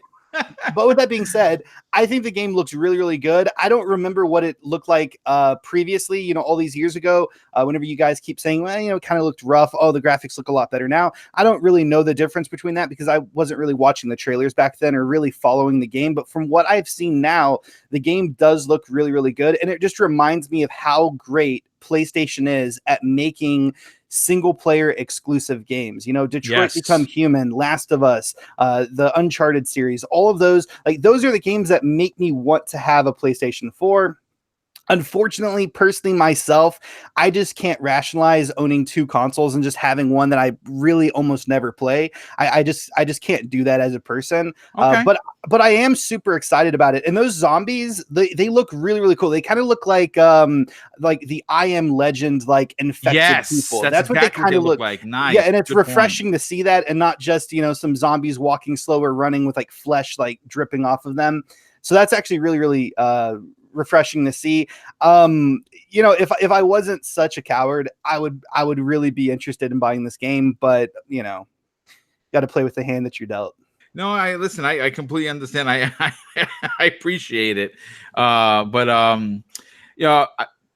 Listen, I'm excited. Like I said, I cannot stop talking about this game. I hope it's a game I want to put 50 hours into. I hope it's not going to be a game I'm going to play. I'm like, my God, I just don't understand what they're doing. I'm confused with the character. It looks like it's going to tell your typical Sony story, and I'm okay with that. I'm perfectly okay with that. Forte, what are your takes? Whether or not Days Gone is going to be be the hotness or the coldness for you per se. What are your takes on it, dude? Well, I was one of the few. I'm not gonna say few people. I owned a Vita, so I actually played their first game that they did for PlayStation, which was Uncharted on the Vita, which was a really cool game. I really enjoyed it. So I was really interested in this game at first when they first talked about it, but then over the subsequent months that they showed it, and just beating us over the head with just showing us gameplay after gameplay that just didn't look good. The Game Informer article didn't look all that appealing to me, but I do like how they went back and they refreshed it, and they actually did some of the feedback that they were getting for the community and improved on a lot of the stuff. And as of lately, I have become a lot more interested in playing the game. It's not like the highest thing on my list, but the one thing I bought my PlayStation 4 was to play Sony exclusives. So this is going to be a game I'm definitely going to jump in on day one. I do have the collector's edition pre-order, nice. Just because I just like having statues, dude. Me too. I'm right there with you. I know. We always talk. We're always sharing back and forth for pictures and stuff, but it's like, I think the one thing about this game is Sony with this game in particular, because we never had any doubt in like Naughty Dog and any of their other studios and stuff like that. It was really just these second party studio could be on the ropes if this game doesn't do good. Exactly. And that's the biggest thing. This game has to perform. It has to really reach that base that all the other games hit. And that's kind of unfair to them because the other games had IPs that were very people know what those IPs are, especially when it comes to God of War and it comes to Last of Us with Uncharted and stuff being part of the formula. We also saw how a lot of people at Guerrilla Games was kind of nervous when they put out Horizon Zero Dawn. Yes. That was something that was a departure for them. So Sony Ben, yes, they are under a lot of pressure, but I think they can perform under that pressure because from what I've been seeing of the game and how they actually did change a lot of the stuff that people didn't like, I really appreciate it. And I just like the zombie horde. And I'm like so shady. Like, just call them what they are. I mean, they don't even call it, like, a zombie is not even a zombie anymore in pretty much anything we watch.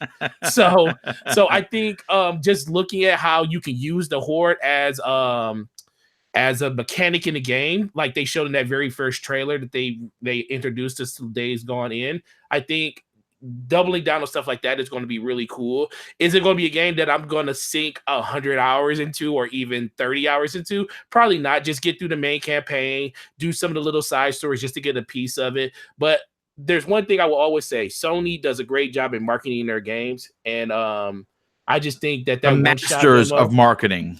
The one-shot demo really made me a lot more hyped for the game than I thought I was going to be for it. And that is going to be a huge week because Mortal Kombat comes out on Tuesday. Oh, my God, yes. Avengers Endgame comes out on Thursday. I got my tickets for 6 o'clock. I'll be there. And then GameStop is doing the 9 p.m. I know Boom put it up on what's the name, so you can pick up your copy of the game at 9 p.m. at GameStop. So I'm going straight from the movie theater to pick up my copy of the game, and then I'm off on Friday. Nice, and I'm going to be playing that game the whole awesome. time. Yes. So I'm super excited. That's going to be a huge week just for entertainment in general. Oh, yeah. So you guys, do you guys feel that? Do you guys feel that Sony is advertising this game as big as they did the last couple? Yes, the advertising has. Yes, dude, I have seen so many commercials. They had this. Look, let me just say this: if there's anything to take away from this generation, it's the ridiculous amount of marketing that Sony puts in. They are the masters of marketing. I'm gonna say, Boom. There's a group out there that counts it's like NPD, but it tracks TV spending, and they released that it's actually Xbox for the last 2 months. Yeah, you're right. The most that is spending correct. on television, yes. right? Oh, Yes, I I don't have cable, but like when it comes to all the YouTube videos I'm watching and stuff, I'm not seeing Days Gone pop up too often. And I don't see like a big real world meta advertisement going on. You know, Spider-Man had that red subway in New York and the webbing between the two towers, the Sony towers and stuff. Yes. Like I don't see any of that. God of War, they were doing advertising at like sports events and things like that. Holograms onto the board. Like they were going hardcore with those. Not that they're not advertising Days Gone, but it feels like it doesn't have the blitzkrieg marketing, if you will. Like they're really in your face. I'll tell you what I think about why. See, yes, to answer your question directly, are they marketing it like they did their other games? Absolutely not, because this game is a new IP. They didn't even market Horizon Zero Dawn like they did like God of War and Spider-Man and stuff like that. But what they're doing, I think, they're being very specific with where they do market the game. I see it up on YouTube all the time. So they're sitting there anytime a YouTube video comes up and you're looking at anything. They're doing the grassroots approach. Exactly. They're saying we're going after the base that watches content around Sony stuff. Yes, we're not trying to blitz the whole world like we did with God of War. You know, because I don't click on Sony stuff, I don't see the ad. Maybe probably that's probably what it is, because they're trying to appeal to their base already. Because guess what? Number one thing in marketing is if you appeal to your base will sell your game for you. Yep. Yeah, that's true. You know what, guys? Listen, I know we're getting close to the 2-hour mark. We're probably going to go a little over if that's okay. But I have to talk about. I didn't want to open the show with this because I'm so excited, and I wanted to close the show out with this. I know Shady's going to really enjoy this topic. I think everyone in the chat is going to enjoy this. Star Wars Jedi Fallen Order is going to be revealed today. Not today. This weekend. I believe it's Saturday, tomorrow. It gave me a heart attack, Boom. Like what? Yes. It's going to be revealed. We're going to see gameplay. And for someone like myself who is starving for a great single-player, story-driven, original Star Wars story, I could not be happier.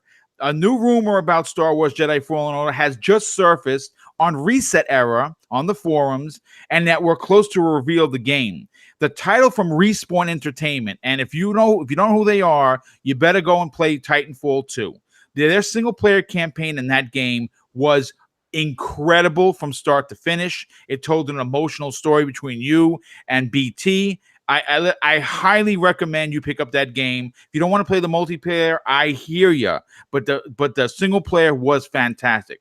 So, with that said, Respawn Entertainment is set to be revealing at April 13th, Star Wars Celebration, which is happening this weekend. I'm sorry I can't be there. I've never been to one. My God, I would love to go there. I'd dress up as a stormtrooper or a Jedi or a Boba Fett, whatever. I would do it. I love cosplay.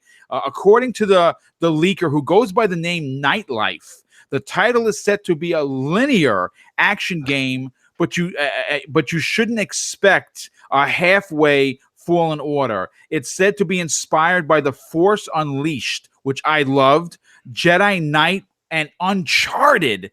So, I mean, look, you put those three things into a pot and you start mixing, and you can pour out a game from Respawn Entertainment. You're going to get a Game of the Year contender.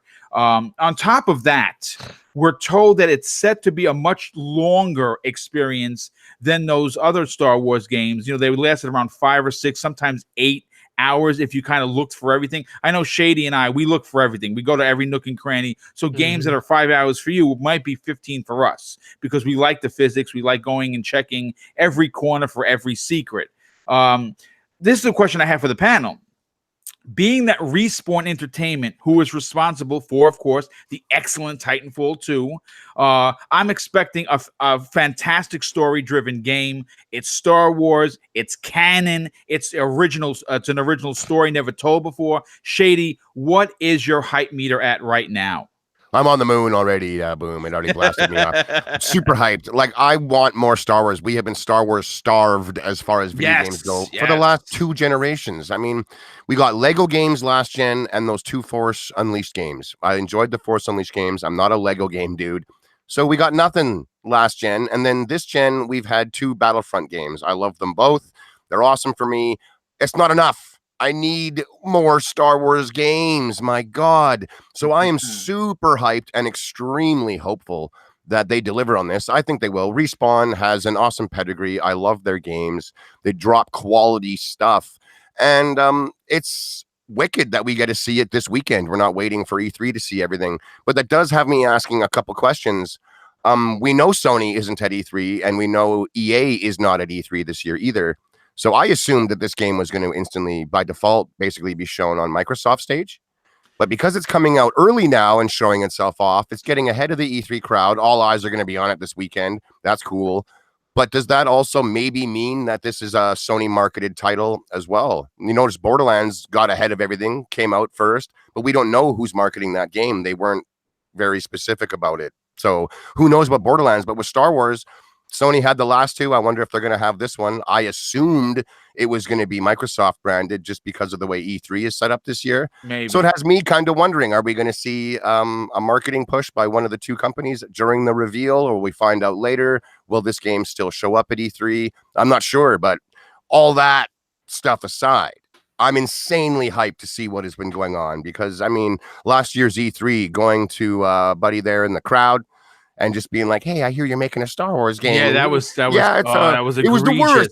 That is not how you reveal anything, let alone a Star Wars. That was the most awkward moment in the history of E3s. It was rough. Like I was trying to force choke dudes through my TV screen. Like, stop! God, everything I can. It didn't work. God. It didn't work. Damn it! Apparently, I don't have the force, no matter how hard I try.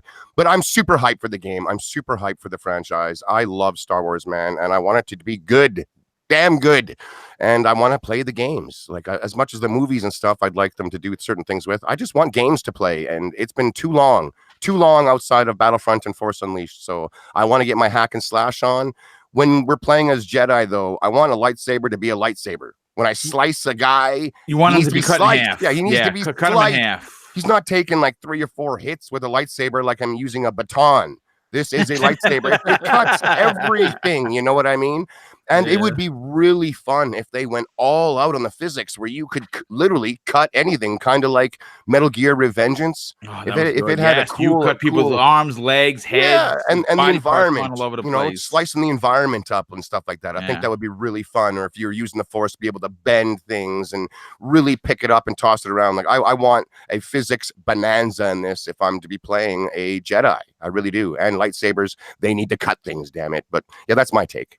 You know, Zemi, before I get to you, I got say a big shout out to Slow-Mo Backslap in the chat. He says, I want to know how Respawn has been able to dodge the Frostbite curse. Fallen Order apparently is using Unreal Engine, and Apex was used the Source Engine. You just said it. You just said the answer. Apex Legends. When they released that game, they got all the cred that they can they could have from EA, and they were like, no, we're gonna run it our way. But Zemi, I want to get your opinion on this, dude. First of all, like we were both saying, Shady and I, the fan base is starved for a single player Star Wars game, the one that tells a story that more importantly is canon in the universe, which is amazing. But you know, with you know, growing up with gaming, Star Wars games came out from everyone, and now we only have EA. I'm not a fan of that because obviously we're all starved for a proper story-driven Star Wars game. Now, I'm not taking anything away from what they did in Battlefront 2. I actually really enjoyed that single-player campaign. It was a little very short, to be honest, but I enjoyed the story of what they were trying to do. But Respawn, man, they just have a magic. I mean, listen, Vince Zampella is the creator of what Call of Duty used to be. It's not like that anymore. And when he obviously left, you know, he took, you know, a lot of people went with him. We saw what he did in Titanfall. I'm expecting big things from Star Wars. What are your anticipations from tomorrow's reveal? Oh, I can't wait. Like, I want to see trailers. I want to know a release date. I want the game in my hand. Like, I want to play it. Nice. But with that being said, I'm trying to keep my hype level low because I know that you and So Shady really liked Battlefront 1 and Battlefront 2. For me personally, I didn't really like them. I just didn't. I like the story mode from Battlefront 2, but with that being said, I think it could have definitely been improved upon by a long shot. But once again, that's a different developer. And I'm really hoping that Respawn can come again and just plop out a game that everyone absolutely loves. I remember, last E3, the weird guy just sitting in the crowd being like, "Yeah, we're making a Star Wars game." Yeah, that's Vincent Pella. Yeah, that was a bad interview. Okay, He wasn't ready for that. It was awkward. It was awkward, but it made me really happy. It made me so excited because I think during that interview, he actually also mentioned how the game was going to be somewhat dark. It was going to be darker than any of the other games, which I am super, super excited for. Yes. My only thing is, and whenever they mentioned how it was going to be like Force Unleashed and Uncharted and those other games, and it was going to be a linear story, I'm super excited for that. I just hope it's not like a button masher. You know what I mean? Like Marvel announces like an X-Men game and then you hop in it and you just like keep tapping the A button. I hope that there is a real variation to combat, and I hope that they do the lightsabers right. I want to see flying limbs. Yes, I agree with you there. I mean, when you get hit with a lightsaber, it's pretty much over. Yeah, no doubt about that. This is what excites me, Forte, about the Star Wars game is it takes place right after Order 66, which is. I mean, listen, we've seen the stories that they've told. Those are all obviously canon. But this is an opportunity to get those in between nooks and crannies of the Star Wars universe that we don't know about. That I'm not even sure if they were ever written about, but they're not canon. The only thing that's canon, from what I understand, is the animated series and the films. Now we're getting a game that's actual canon. I'm through the moon excited for this. I'm going to be watching tomorrow's reveal like a hawk watching a dinner that's crawling on the road. I cannot wait to get my hands on this game. What are your takes from what you're hearing? Are you excited to see what they're going to do with the next Star Wars game? Oh my God. Is there something higher than the moon? Maybe Pluto or something? Seriously, man. I am a huge Star Wars fan.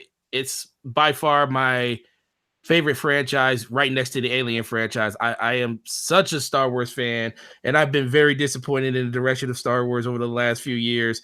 But when it comes to video games, getting a linear story in the vein of the games that they were talking about, which are some really big heavy hitters, especially Uncharted. Yes. Referencing something like that really speaks to me. I just want them to take their time on it.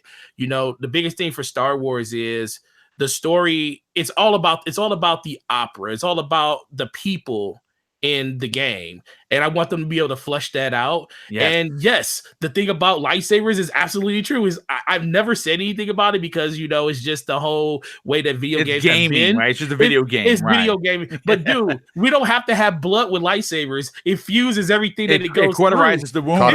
The wound. So let the limbs fly, heads come off. I mean, they did it in the movies, and the movies were rated PG-13. So remember that first movie when actually Obi-Wan sliced that dude's arm off in the bar when he was protecting Luke? He doesn't like you. I don't like you either. There was blood on the ground. It rocked me as a little kid. I was just like, blood oh on the ground. God! So there was blood, and it didn't cauterize. So it's kind of like, hey, Lucas, what's going on? I thought this was cauterizing wounds. That was the one moment, though, that happened. From then on, it was cauterized city. It was cauterized wounds. But no, I am super excited. The fact that Respawn is making this game really excites me because before Titanfall 2, people didn't know the power they had when it came to making a single player game. Yes, we did get the Call of Duty games, and those were really good. I enjoyed Modern Warfare 1 through 3. Really amazing. That's probably my favorite set of games in the Call of Duty franchise.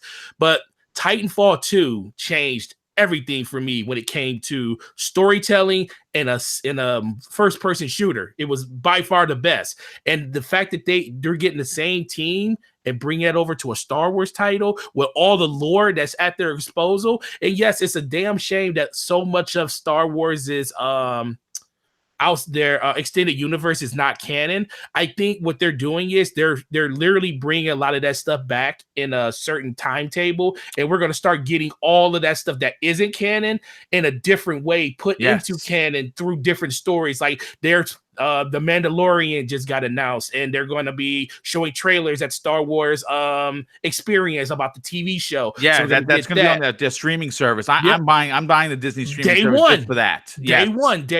So I think all of these things that we want out of Star Wars is going to get explained and put into canon as time goes on. And this game will be the catalyst to actually start some of that. I'm just super excited. Can't wait. And I also can't wait for episode 9's trailer to drop today. As much as I was disappointed in episode 8, I am a Star Wars fan. And Star Wars fans, watch the trailer today because it does launch. I forget what time it launches, but it is. It's this afternoon. It's probably right after the show. Probably so. Listen, if you guys don't mind, I have 2 more topics that I want to talk about. If you guys can hang around, it'd be great. I want to kind of segue into more Star Wars information, and I'm talking about BioWare. Now, this is where I don't want to say it's gonna drag, but according to GameRant.com, BioWare Studios teased that they were working on Knights of the Old Republic 3. And more specifically, it was the Austin BioWare. And obviously, we know that the Austin BioWare worked on the Old Republic games, which were fantastic. I don't know if you guys seen any of the opening movies on those. My God, they could have been films by themselves. They were so amazing. And again, we talked about, pregame about how BioWare Austin is always at competition with the other BioWare, which I think is kind of dumb, but whatever. What I want to talk about is there is apparently a belief within the industry that BioWare Austin was being handed over the reins to Star Wars Knights of the Old Republic 3. And that they wanted to do it. Now, we had heard early reports in the year that EA didn't want them, wasn't letting them do it. That wasn't the fact the case. Over the past couple of years, this particular part of BioWare, which is in Austin, Texas, have been working on several projects. Some we knew about, one we didn't. And that one could possibly and potentially be Star Wars Knights of the Old Republic 3. But what makes me nervous, what makes me concerned is everything that's going on with BioWare right now. I don't know. I mean, obviously, Anthem came out. Some people love it. And if you do love it, great. But there are a lot of people that understand that the game was, in fact, extremely broken. So now, you start talking. BioWare has been in the news more times in this year than they've ever been in ever. You look back to Andromeda. It wasn't a terrible game, but it wasn't what I personally expected in a Mass Effect game.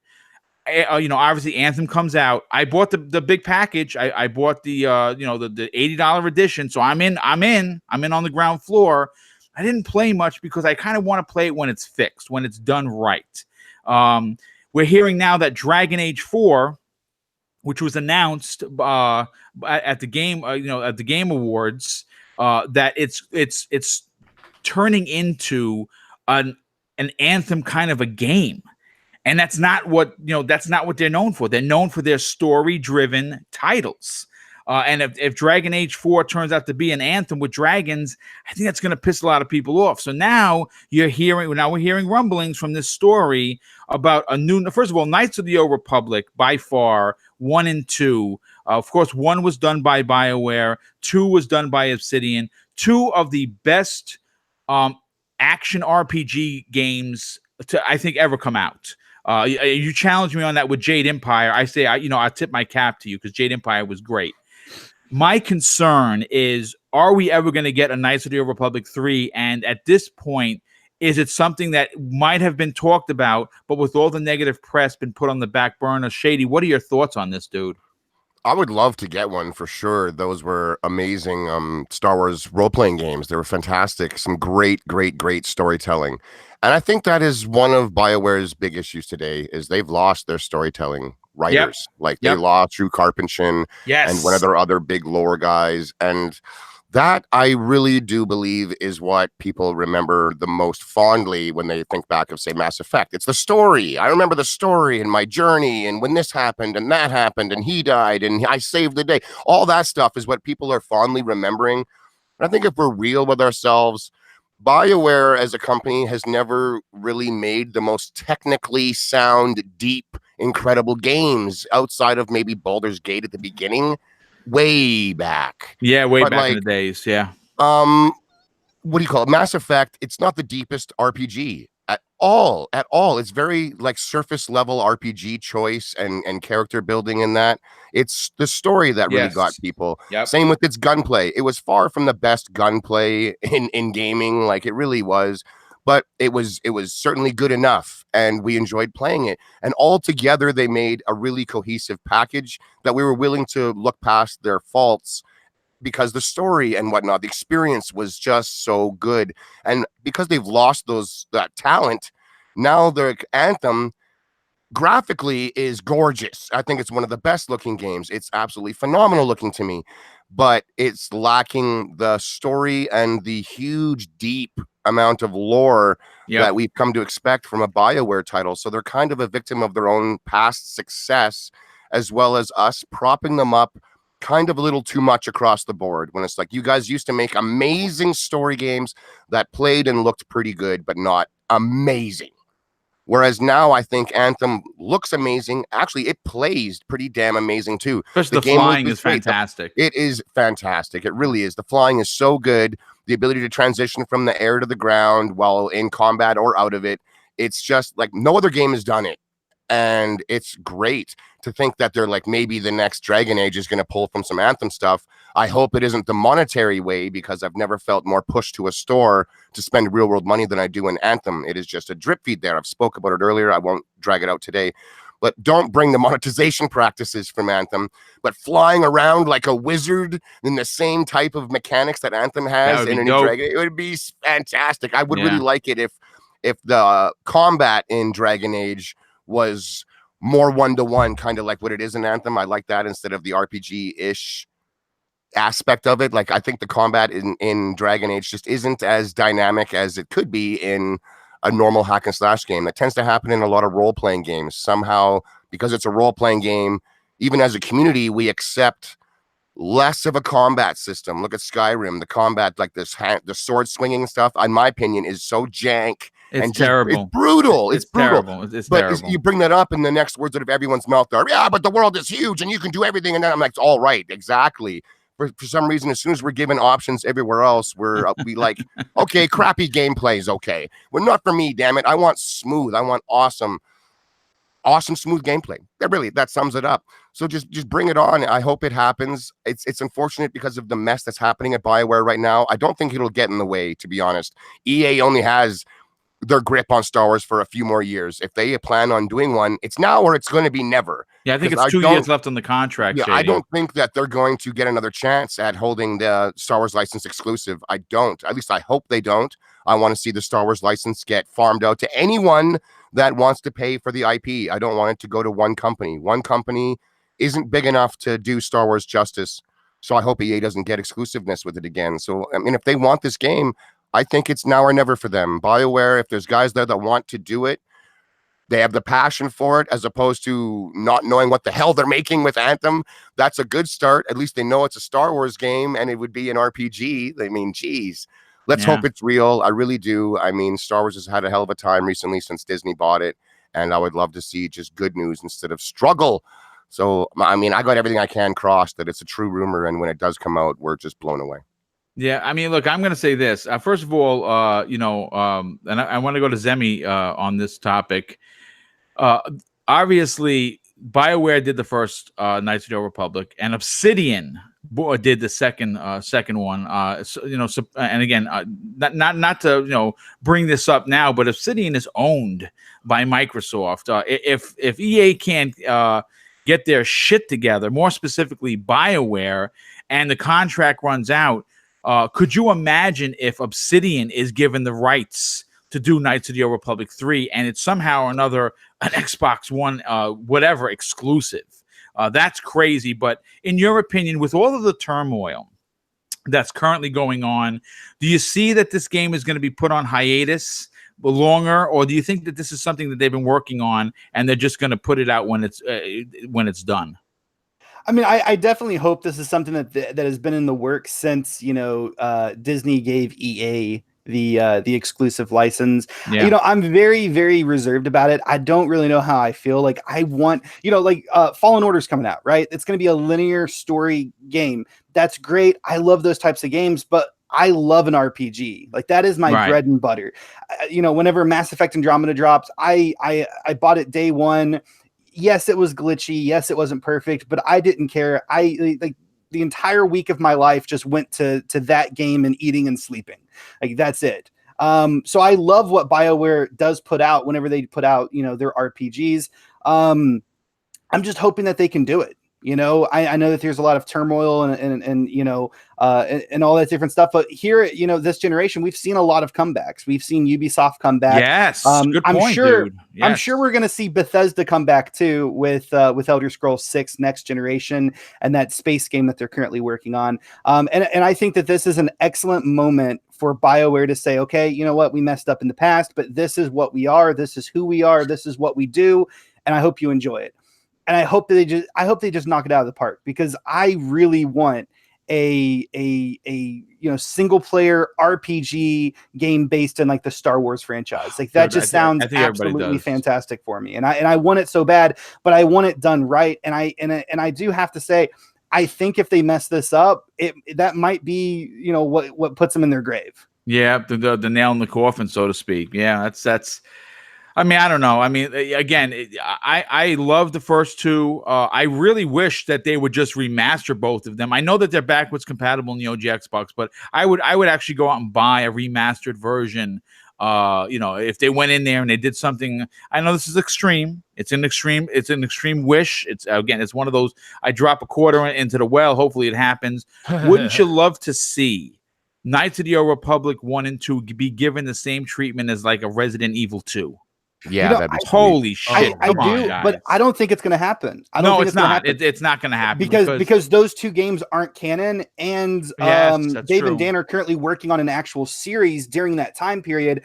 So there's going to be a lot of conflicting things. So I think if these rumors are true and Knights of the Old Republic is an actual thing and it's coming, I think it's going to be a reboot, and it's going to be the very first one. I think it's going to be a reboot of the series. It's a good call, bud. That's a great call. That's a great call. Forte, I want to get your opinion on this. Again, you're a big Star Wars fan, like all of us on the panel. The ideology of a Knights of the Old Republic 3 has me extremely excited. It's highly unlikely it's going to happen, but could BioWare throw that Hail Mary into the end zone, touchdown, and be the comeback kids that we all hope that they can be with a Knights of the Old Republic 3 or a reboot for that matter? Oh man, they could, but they have to navigate a bunch of minefields before they get to that point. Unfortunately, well said. Unfortunately, they're stuck with a game that is so busted beyond belief that they have to fix that first. I think they would have. I mean, would we all love a Star Wars game from them? Would we love to go back to Knights of the Old Republic? Sure. Would we love that? We all would love that. That was something that would have to happen, but I don't think BioWare will ever be looked at the same until they fix what they have right now. Because everybody is looking at the games that they have out right now, even though they're by two different versions of BioWare in their development house, but it's still BioWare as a whole. And like Shady said, they lost so much of their storytelling with the people that have left and come and gone. So would it be an amazing thing for it to happen? Absolutely. But they have to fix. It's like you have to fix home first. Anthem is a broken mess. And until that game, they can't just turn their back on that game and say, we're not going to fix this. Because if you don't fix that, how do we have faith that you're going to do the next game even better? People are already like Ash and Luca, a huge BioWare fan, loves Dragon Age. she was super excited just for the trailer that they showed for Dragon Age that they weren't supposed to show in the first place. Right. But she was super excited for that. But guess what? Ever since this whole Anthem thing happened, her enthusiasm for Dragon Age just fell through the floor. And that she's concerned, of course. She's very concerned. So I would be concerned as a Star Wars fan, BioWare revisiting that, because it's not the same BioWare. But right. I would feel so much better if they can show the ability to at least salvage a part of Anthem, to show that we understand what the community wants in the game. We understand that this game was broken beyond all belief. The reason DICE still gets a lot of good credit is because they went back and fixed Battlefield 4. They did. Yeah, they didn't work on anything else. Yep. They did work on other games, but the reason we like you guys like Battlefield 1 and 2 is because they didn't just forget about Battlefield 4. They could have literally released the game, said we'll fix it as we go, and nothing comes of that. But they actually took time, a year and a half extra time, which is incredible that they had to do that, but they did it. And it made us appreciate the games that they made after that. I don't think anybody will appreciate Old Republic made by BioWare unless they fix the problems they have now. And that is my only concern about it, because we all can talk about it till we're blue in the face. We all want this game, but the game won't be as great as I think it needs to be until we know that BioWare themselves has healed all the wounds that they suffered throughout development over the last 2 games they have when it comes to Anthem and it comes to Mass Effect, because people were hurt from those games. Mass Effect Mass Effect's one of my favorite franchises ever. Okay. And they dropped a hammer on my feelings for that one. So that's what I want them to do first. Then we could talk about Knights of the Old Republic. But yes, remaster it. I would love if they want to just remaster it, another studio like Bluehole does it, perfectly good. I'll be fine with that, because that is something I would love to do. But BioWare themselves can't put their name on something else until they fix what they got now. Yeah, no, that makes perfect sense. And you know what? What we're going to do is we are closing in on the end of the show. Kind of just want to talk about this real quick. Sekiro Shadows Die Twice sold 2 million copies in 10 days. And considering the controversy surrounding the difficulty of this title, I'm very happy for From Software. And there's no doubt that a sequel is going to be set for this game. It's going to be I think we're going to see this around for many years to come. You know, it goes back to the diehard core fan base of this game.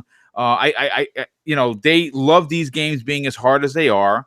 You know, no easy mode thing. I know that's another whole hour worth of talk. I don't care one way or the other. I'm playing through it, and I'm just gonna die a million times, and I'm okay with it.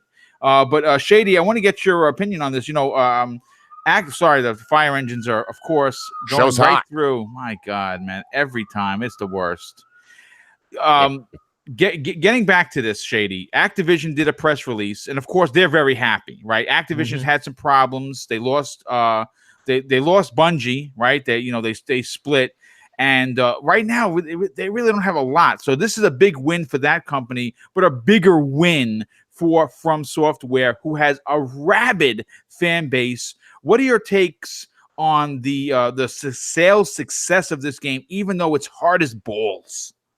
It's nice to see, you know, and I think those people out there that, you know, their argument is From Software is leaving money on the table with no easy mode. Hey, don't worry about their money. They're doing good. They know what they're leaving and what they're getting, more importantly.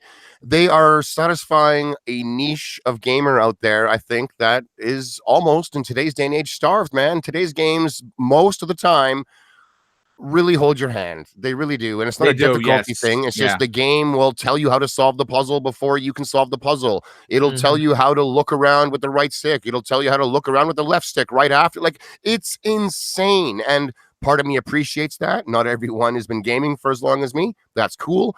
But it's in every single game. So to have a couple games out there that don't do that, they're old school, you pick it up and you have no idea what's going on, go out there and figure it out. I applaud them for it. I applaud the success. That's great. And I think they should stick with it. It's obviously working for them. Don't feel pressured by some people out there that think you should do your game their way. Do it your way. It's working for them. Right. And congratulations. That's a lot of games this early. It's going to sell more, obviously, as time goes on. And yeah, man, I think it just resonates that there's a market for hard games, not for everybody, but for a certain group of people, and there's millions of them. Well, they expected they're normally a 2 million per title company. Christina in the chat says it's From Software's best-selling game. That is correct. It is their highest-selling game so far, and she seems to believe that it's going to pass 3 million very easily. And I agree. I think that this, first of all, the aesthetics, the location, the time of, first of all, I'm a big fan of the Japanese lore. And this game has it in spades. The way the weeds blow, the artwork, the structures, the buildings. It's just, it's again, if you like that, like I'm a big Onimusha fan. And, I'm going to play this like Onimusha until I die 1,000 times. And I'm going to play it like I'm supposed to. But I'm going to really enjoy this. It's just one of those games. It's in the devastating backlog. Division, there's so many games have come out that I have the collector's edition. I did an unboxing and it's amazing. Just haven't played the game yet. I will fix that this weekend, hopefully. Zemi, I want to get your final points on today's show, but more specifically on Sekiro crossing 2 million in 10 days. That's a big, big number for a niche title. And I think that that they're probably gonna double that by the time this is done. By the time the end of 2019, you might see 4 or 5 million copies of this. What are your takes on the success of this game? Well, I think it's absolutely fantastic. I mean, it gives From Software the ability to go forward and do what they want to do, and not what a publisher dictates them or the community dictates them to do. If they didn't sell nearly as many copies, they might be adding, or they might pretty much have to add an easy mode to try to get more sales. And it's great to see that they don't have to do that. I mean, they can if they want to, but they don't have to do that. Right. Which exactly. is fantastic. I'm not. I'm going to butcher the name again. Sekiro, I'm not a fan of it. I'm not going to play the game, but I know that there is a ton of people out there that love the setting, that love everything about the game, and that's fantastic. And I'm just glad to see that it's doing good, and hopefully they pop out a sequel. Yeah, I mean, I think it's almost guaranteed at this point, simply because of the amount sold. And Forte, the spokesperson for Activision came out and said this: the fans have made Sekiro Shadows Die Twice one of the most incredible game launches of 2019 thus far. The game has performed well on all platforms, including PC, and we're excited by the continued support from gamers and critics alike. It has been gratifying to see the enjoyment from fans when they overcome each and every challenge. Of course, this game is challenging. I'm hoping it plays like Neo. I love that on the PlayStation 4. I'm really looking forward to Neo 2. But for Sekiro doing this well, do you think it guarantees a sequel? And more specifically, do you think they should just leave it as hardcore for their hardcore fans? Absolutely. Well, absolutely on both fronts. Okay, great. Man, this game, this is my first From Software game. Okay. I have Bloodborne, I have Dark Souls 3. But the biggest thing for me is I'm not really the biggest fan of the Victorian setting. I mean, it's fine. I like it. A little too dark for me, but as soon as I saw this feudal Japan, I am a huge Tenchu fan and everything. Yes, me too. So that instantly made me want to play this game. I was like, dude, I don't care how hard this game is. I have to play it. and the biggest thing is instantly, as soon as I got into the game, I was like, oh, this is different. You can die to just regular mobs in this game. So it literally reality checked me. And I love the challenge that and the thing is, we don't get challenged enough in games anymore. I feel like the reason this game is the way it is because From Software they have a pedigree, and that pedigree is, hey, we build the game the way we want it to be, and we give you the tools to be able to beat the game. How you go about beating the game all comes down to you. And I think the biggest thing that I really enjoy about this game is it really just comes down to just taking your time and understanding the mechanics that are in front of you. And the reason this game is doing so well, and I'm super excited, I'm really happy that 2 million sold of this game lets me know that what they did is they took the formula that they had from Bloodborne and Dark Souls, and they sped up the gameplay. Yes. People really didn't like the whole tiring mechanic that you had in Bloodborne. Now you can swing your sword for days. As much as you want. You can run around the arena and do anything you want to. It's basically unlimited sprint like in Halo. Yes. You can do anything you want to do in a game. You don't tire out. All we ask you to do is learn to fight and learn how to parry. That's the only thing you need to do. Those two things. Once you figure that out, the game becomes a lot easier. But then it's just super satisfying. I see people like perfect. Shout out to Enrique. He just beat the Lady Butterfly. I heard that. Yes. Not a hard fight. It's a bunch of dodging involved. But I know some people that are struggling with it. And guess what? It's really exciting to actually finally conquer something. Yes, it Rand, is. when he beat the last boss, he said he was on it for 4 hours doing that last boss. Whoa. He said, but guess what? When he beat it, he said it was one of the best feelings he had in gaming. That last boss is one of the hardest things you can do in gaming right now when it comes to like just playing a boss in this type of setting. And I think when you overcome stuff like that, it's amazing. And it's good to see that the direction Front Software went with their game and saying that, hey, we're going to make it a little bit, it's not even as hard. You just have to learn. You have to learn it. Yeah, we're going to casualify the game a little bit. We're going to take the grinding out the game so you can't just overpower things. And we're just going to say, hey, do this and you'll be successful. And people are responding to that by going out and buying this game. And then shout out to the community. The community has pushed this game out forward and said, hey, I'm enjoying it. And that's what all that matters, because I know a lot of people that bought the game of other people's recommendations of seeing them play the game that never played these games before. And that is the number one reason why this game is doing well, and it definitely deserves a second one.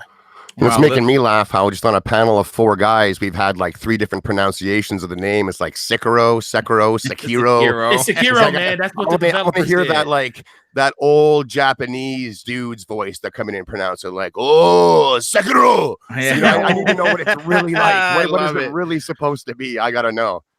I don't know. But listen, I'm going to say this. First of all, for a panel of 4 people, we put on one hell of a 2.5-hour show. My God, 30 minutes more than we normally go. First of all, I want to thank you guys for spending the extra 30 minutes. I do greatly appreciate it.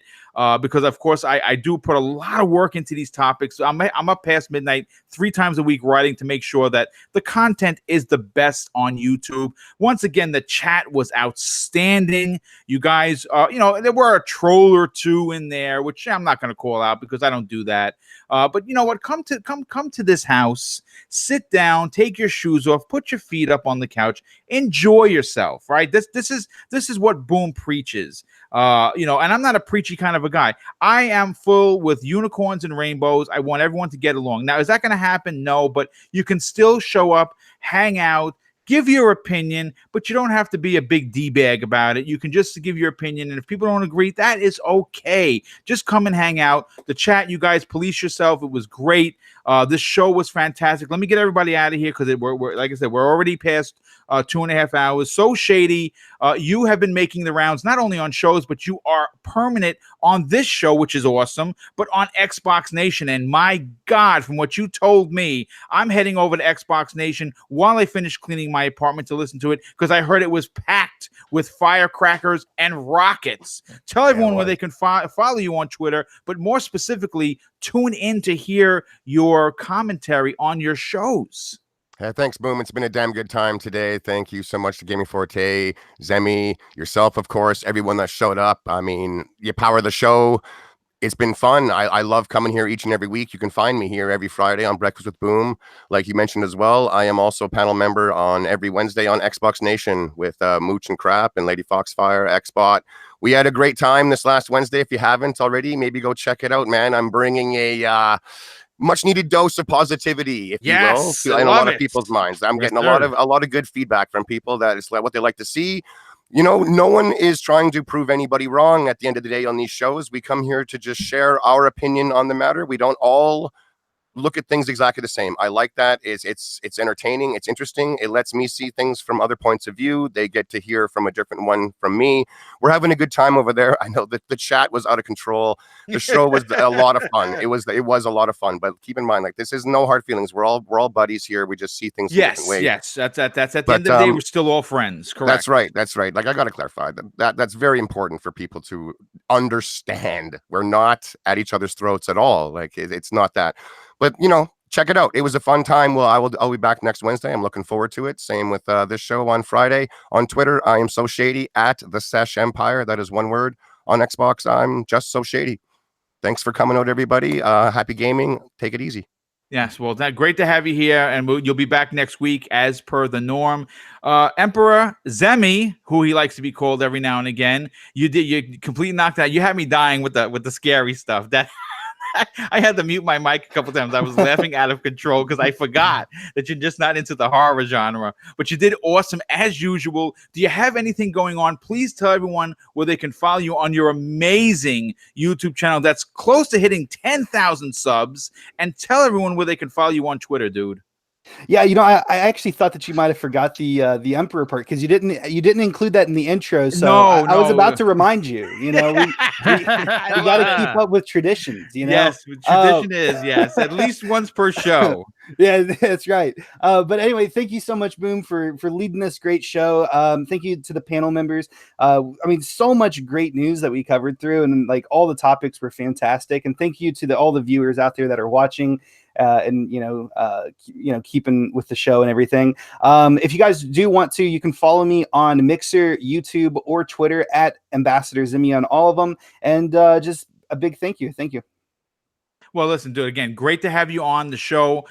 Great that you're a panel member. You are a quality member of this community. You give back on a regular basis, and I'm glad to have you here. And last but certainly not least, a very good friend of the show. Again, you represent BRAP in the best possible way, Forte. Obviously, you're also on Luca's show, which is a great show as well. Tell everyone where they can follow you on Twitter, but more specifically, tune into your YouTube channel, because you do have one, and it is awesome. No, man, I really appreciate that, man. It's Gaming Forte everywhere. Twitter, YouTube. Nice. It's amazing ride. A lot of support on Twitter, especially on the YouTube channel too. So I appreciate that. But definitely want to give a shout out to my people. The first lady, the first hyena, Luca. I wouldn't be in this situation if it wasn't for her and Boom basically helping me get to where I am. Slow-mo backslap, that's my brother in crime. Love him to death on BRAP. Same thing with Enrique. Boom, you are second to none. I always call you the Oprah Winfrey of YouTube. Thanks, dude. You're amazing, and this is how I always garner your success that you're doing. As of right now, you're at almost 3,000 followers on Twitter. Yes, close to 3. Your YouTube channel, which you started literally just about a year ago. Yeah, I've only been doing 17 months in YouTube so far. It's almost eclipsed your Twitter user number. So the fact that you have come this far in such a short amount of time lets everybody know that you take this real serious. And that's why I enjoy coming to this show, because I just like being around like-minded individuals. And So Shady, Zimmy, just having them as part of your crew just makes it even more enjoyable. So I appreciate it, and will always stop by the BoomStick table whenever I get a chance. Oh, well, it was great to have you, dude. Love your insight. You're a gamer, right? You're a gamer at heart. Yep. And I that's what I really enjoy about having you on the show, because you speak from the heart. And again, if the success that I had is only due to everyone that's in this chat. The community has opened their hearts and their minds to me. And that's why I'm very transparent about my former career as a New York City police officer. Not all cops are dicks, we're human, and I did community policing there. I worked with, I was a youth officer for so many years, and I transitioned that into what I'm doing today, and I love it. I feel like I haven't missed a beat. Giving back to the community is something I love to do.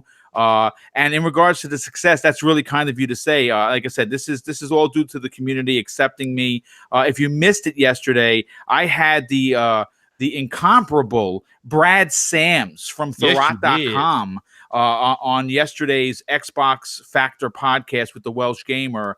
And he had some really incredible insight we actually got some secret stuff that a lot of people overlooked. So if you're interested, check that out. And I'm not going to make any announcements yet, but I am working with some smaller developers to have on the show in the future. And I'm again, as soon as I get the okay from them, I'm going to be making the announcement on who I'm going to have on the show. The channel is growing, and of course, that is thanks to everyone just supporting the Double Barrel Gaming. And real quick before we get you out of here, I have been asked numerous times about starting a Patreon.